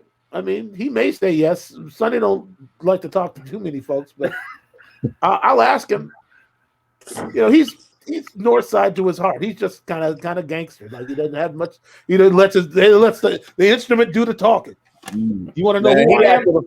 He acted a fool when we came there with Dave Chappelle the last time we hung out at Bonkers. I'm sure he did that just because y'all were in the house. Oh my God! Like we got Sonny to come sit in with us when Dave Chappelle came to Minneapolis. Oh, right. I remember that. Yeah, because he was trying to book a local band and nobody wanted to stay out that late and they didn't know what the money was going to be. And then I heard it said he flew a band in from LA. Really? So he was like, "Yup, I went over there and jammed with him too." And he acted up, man. Yeah, but Dave takes really good care of the musicians, though, so they would have been they would have been happy. Yeah, but I think I had to fly out the next morning or something. I was like, I can't stay out that late, man. Gotcha. Yeah, because Sonny just went over there like midnight. Yeah, exactly. So, yeah, I'm glad that happened, though. Yeah. Yeah, man. Me too. Yeah. Well, gentlemen, I'm going to jump off here. I was going to say we kept you too long as it is, Dennis. I have a refrigerator or a freezer I got to deal with now. Yeah, that's reality for me. Did you plug it in? Huh? Is it plugged in? Sorry, who's speaking? Okay, go fix it. Man, good to see you, Dennis. Great seeing all of you guys, man. It's a pleasure to do this and to be a part of you guys on this. Thank you so much. Oh, go ahead, Michael. Well, no, I just wanted to say, I mean, you were the first person I asked because you don't know what you mean to me, man. Your influence on the whole, drumming community. Yeah, the entire community. Yeah, it's in case nobody told you, we're trying to give you your flowers while you yet live. You had an incredible impact on everybody. We love you, Dennis, man, really. Thank you very much. Okay. Trevor, do you have any questions for Dennis before he goes? He's talking, but we can't hear him. Where's your volume, Trevor? Sorry, I had it turned. Just wasting more Dennis's time. My bad. I'm sorry. to piggyback off of what Michael's saying, I started the film in like 2015, and a lot of research that goes involved, and there's a lot of like documentation, and I put together a lot of lists, and you were on that first list of people I wanted to talk to about Clyde. Just knowing what you meant to the drumming community, and knowing how much Clyde meant to you. I mean, you're on record saying that. So, just so you know, like you have been pinnacle in terms of apex, like perspective when it comes to Clyde and his stories. So, whenever you are ready or willing, I'd love to sit down and chop it up with you. Well, look, man, I'm here. So just give me a call. Yeah, catch him while he's here. It's great to see you in such good health and like just like enthusiastic and like with us. This is overwhelming for everyone. I can speak for everyone else. I'm not even a musician. I'm not even a drummer, but I know like everyone is super high. This is a moment for everybody. It really was. Yeah, it is. It is. Can I get a copy of this somehow? Oh yeah, yeah, absolutely. Be recorded. Well, I can send you the files, but it'll be on YouTube and Facebook and Spotify and all the podcasting places. No, we'll take care of you, Dennis. We'll get you whatever you want. Just email me. Sure. Telling you, I don't know when the next time I see Little John. He's so in Atlanta, Georgia. Jesus. You know, we smoked cigars back in the day. I know, man. I know. Like, Man, I took Dennis to this see at club all, one night. man. I took Dennis to this club one night real quick, and he didn't know what it was, what he was getting into. He came up, I was playing. He sat down on the side. He found out that they were selling cigars in there. He turned into a kid in the candy store. That sounds like me. He was like, "Oh yeah, this is my spot." And then I made him get up and play. Oh, wow, man. Oh yeah, We had that a good sounds. night, man. I'll never forget that, D. That sounds. That was a good night. That's That was my really kind of good. hang. Yes, sir. Well, Dan, we could really just go ahead and officially shut it down, man. I mean, I was hoping Joy is trying to join us, but I don't know what's not working. I was hoping that she would get it figured out before we ended, even though I know we're 45 minutes over. But I don't know what her technical difficulties are. Well, you could be adjourning us right now while you're trying to figure out her problems. Journey. So who is it? One monkey don't stop, no show. Okay. You're the boss, Mr. Michael Bland. I'm just saying, we've kept these people long enough, man. I'm so honored that each one of you said yes, because we really didn't know if it was just going to be, me and Dan and Lil John. So hey, this is an honor, so man. much. Yeah, that's all of y'all together. Yeah. Trevor, is there anything that you can tell us about the documentary that we don't know from the trailer? Oh man, I mean, I started this in 2015. We're still very, very early in the process. All of this has been so encouraging, just to be able to promote the crowdfunding campaign that we're doing right now, just to raise funds in order to continue production. We're doing this all independently at this point in time. So what we did was set a goal of just $10,000 just to get a small crew of people together in order to get a handful of interviews under our belt, mainly on the East Coast. And so we started this crowdfunding campaign at the start of April for $10,000. Just overnight, we doubled it and are exceeding $20,000. So folks, again, the power of Clyde has just been ridiculously just his spirit is guiding us through all the way. So we're in an incredible position to talk to all you guys in a formal setting and talk to the people that have been on the top of our list and hire a crew and do a little bit more traveling and just take this as far as we can independently. And that the idea is to get it picked up at some point in time, but if we can continue the autonomy as much as we can and do it our way and talk to the people we want to talk to, we're in a great position at this point in time to do that, just because of the support we've got from the crowdfunding campaign alone.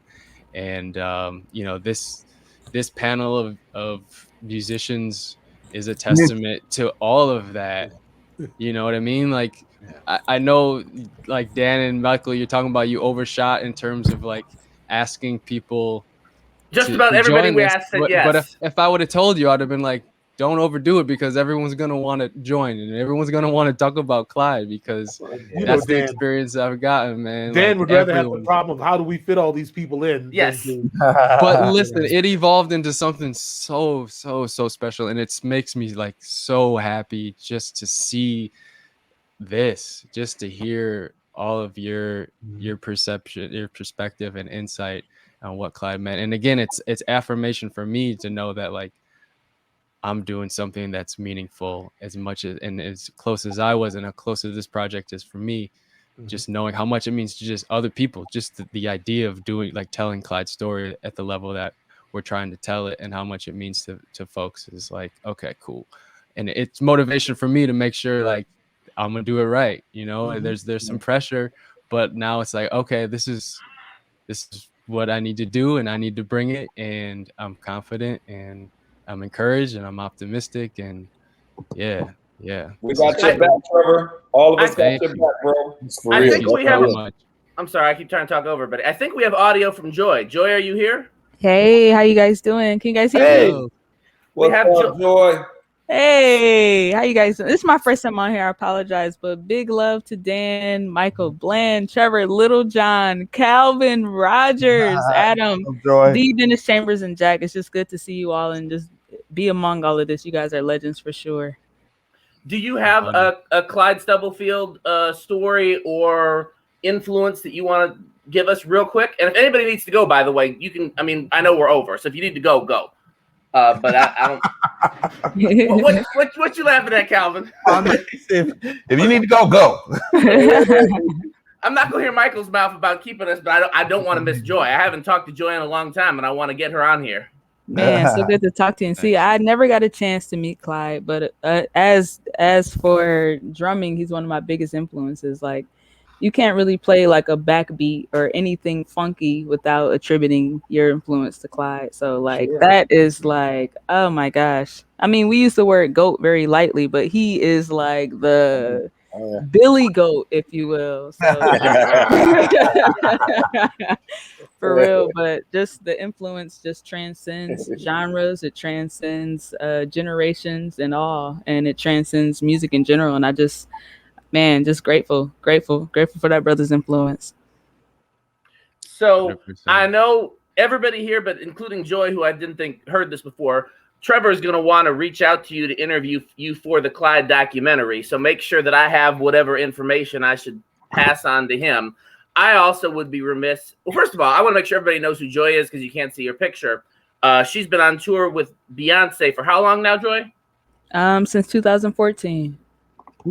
So if you see anything like if you see that video that Beyonce put out on Netflix, the very first face you see when you start the Netflix is Joy. Homecoming. She's but I'd be remiss if I didn't bring up right now because I actually took Joy on her first tour, and there's a Michael Bland reference from that tour, and I've told Michael this story, but I want to know if you remember what I'm talking about, Joy. No, yes, I do. My first tour was with Dan Spiffy and Brent Jones. Don't wait till midnight. We did.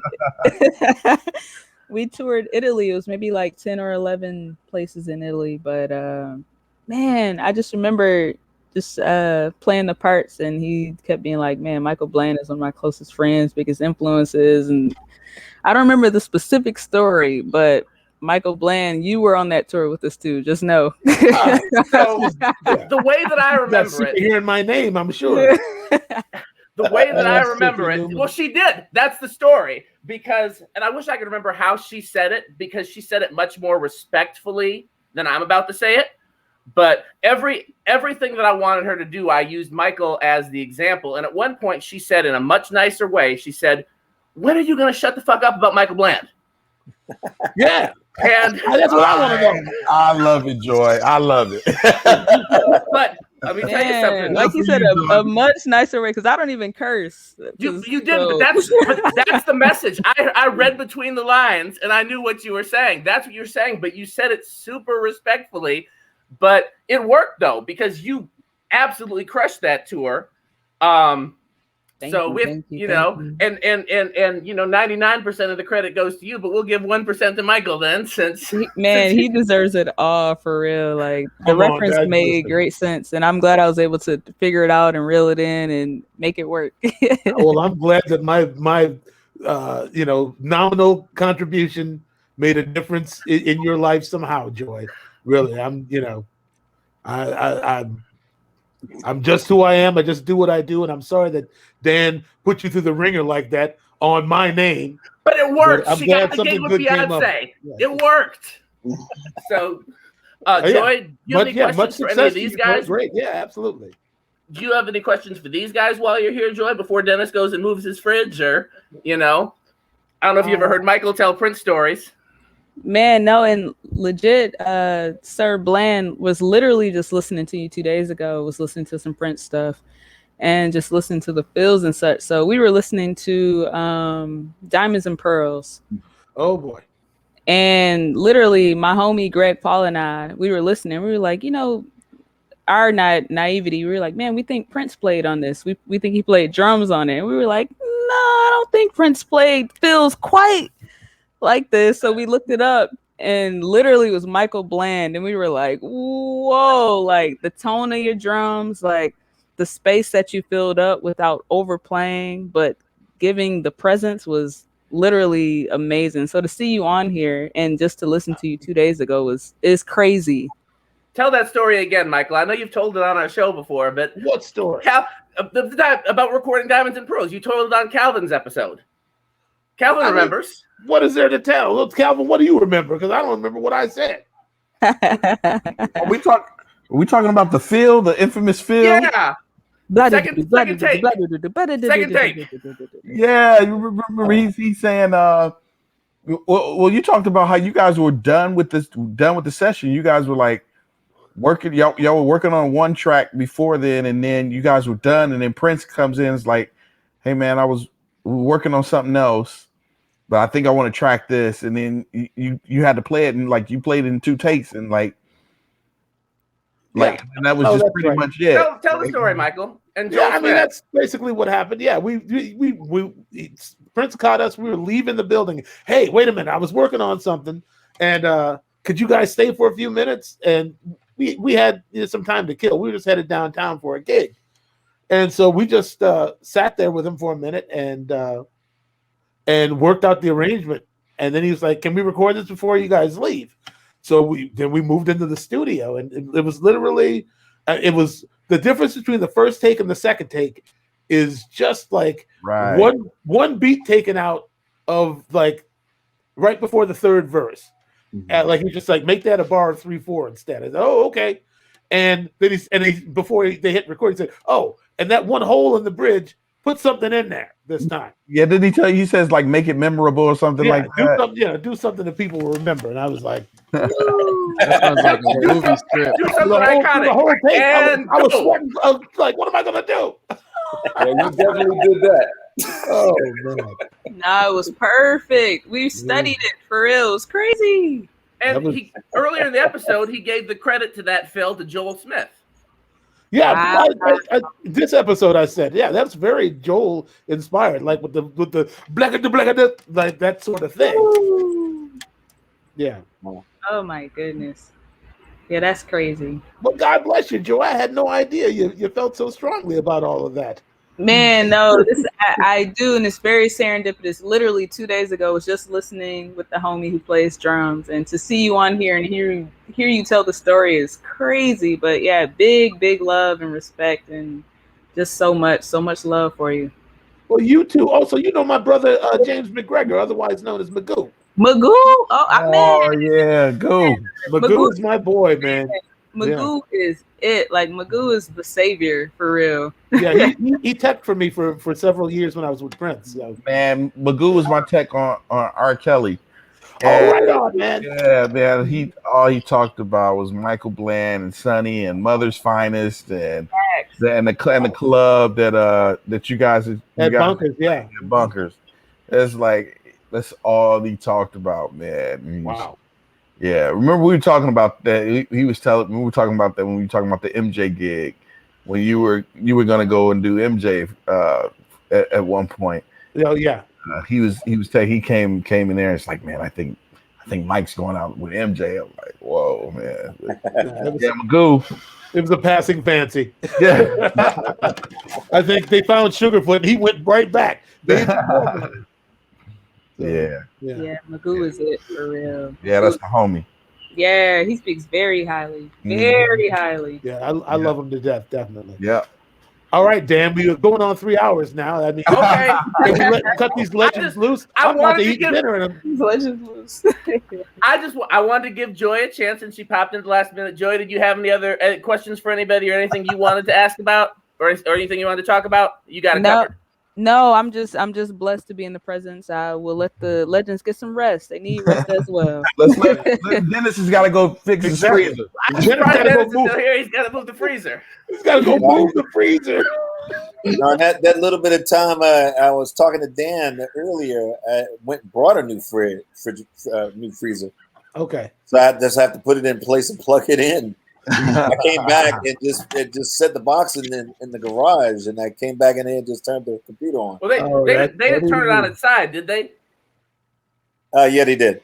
Well, you got to wait 24 hours before you plug it in. Otherwise, it'll damage the compressor. It's got to stand upright for. Yeah, but they said it was like 3 hours.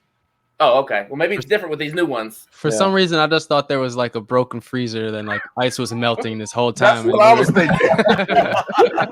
I'm like, man, like, please, your place is flooded. Yep. No matter how big the superstars, there are mundane things you just have to do. Yeah. I said drummers are people too. Apparently, didn't he set up his own fridge, his own freezer? Oh. Rockstar during the day, taking out the trash at night. Oh man, I was just there. You show you're right. Well, thank you so much, everybody, for joining us. Thank you, Trevor, for making the documentary and allowing us all to come together for Clyde. Who wants to pray us out? Joy, why don't you pray us out? You, Kojic. Boom, doom, doom, doom, doom, boom, doom, boom, doom, boom, doom, boom, doom, boom, doom, boom, doom, boom, doom, boom. But blessings to y'all for real. This is crazy. Appreciate you guys. Appreciate you. There go the prayer right there. There goes Deitch. Nice. Dennis, I heard your snares buzzing while you were there. You near a kid? Oh, I'm in the room. I'm in the room, the shed room. Nice. Yeah. Okay. Dennis starts playing. It's going to be another hour. Yeah. I can't bring myself to. I can't bring myself to hit end broadcast with everybody still on the screen. I'm sorry. It's just you hang up. No, you hang up. No, you. Right. It's too many. It's too many legends. I thought Joy was going to pray for real too. She ain't got no. Now this is historical. We made history tonight, man. Yeah. You know, Never forget. let's try to do something like this again sometime in the near future. Indeed. All right. You got it. Absolutely. Thank you, everybody. Brother. I really enjoyed all of you. Like And you too, Joy. Clyde, Clyde. Okay, Wow. I'm gonna end it for real. Thank you so much. All right. Take care, guys. See y'all. Okay now. All right.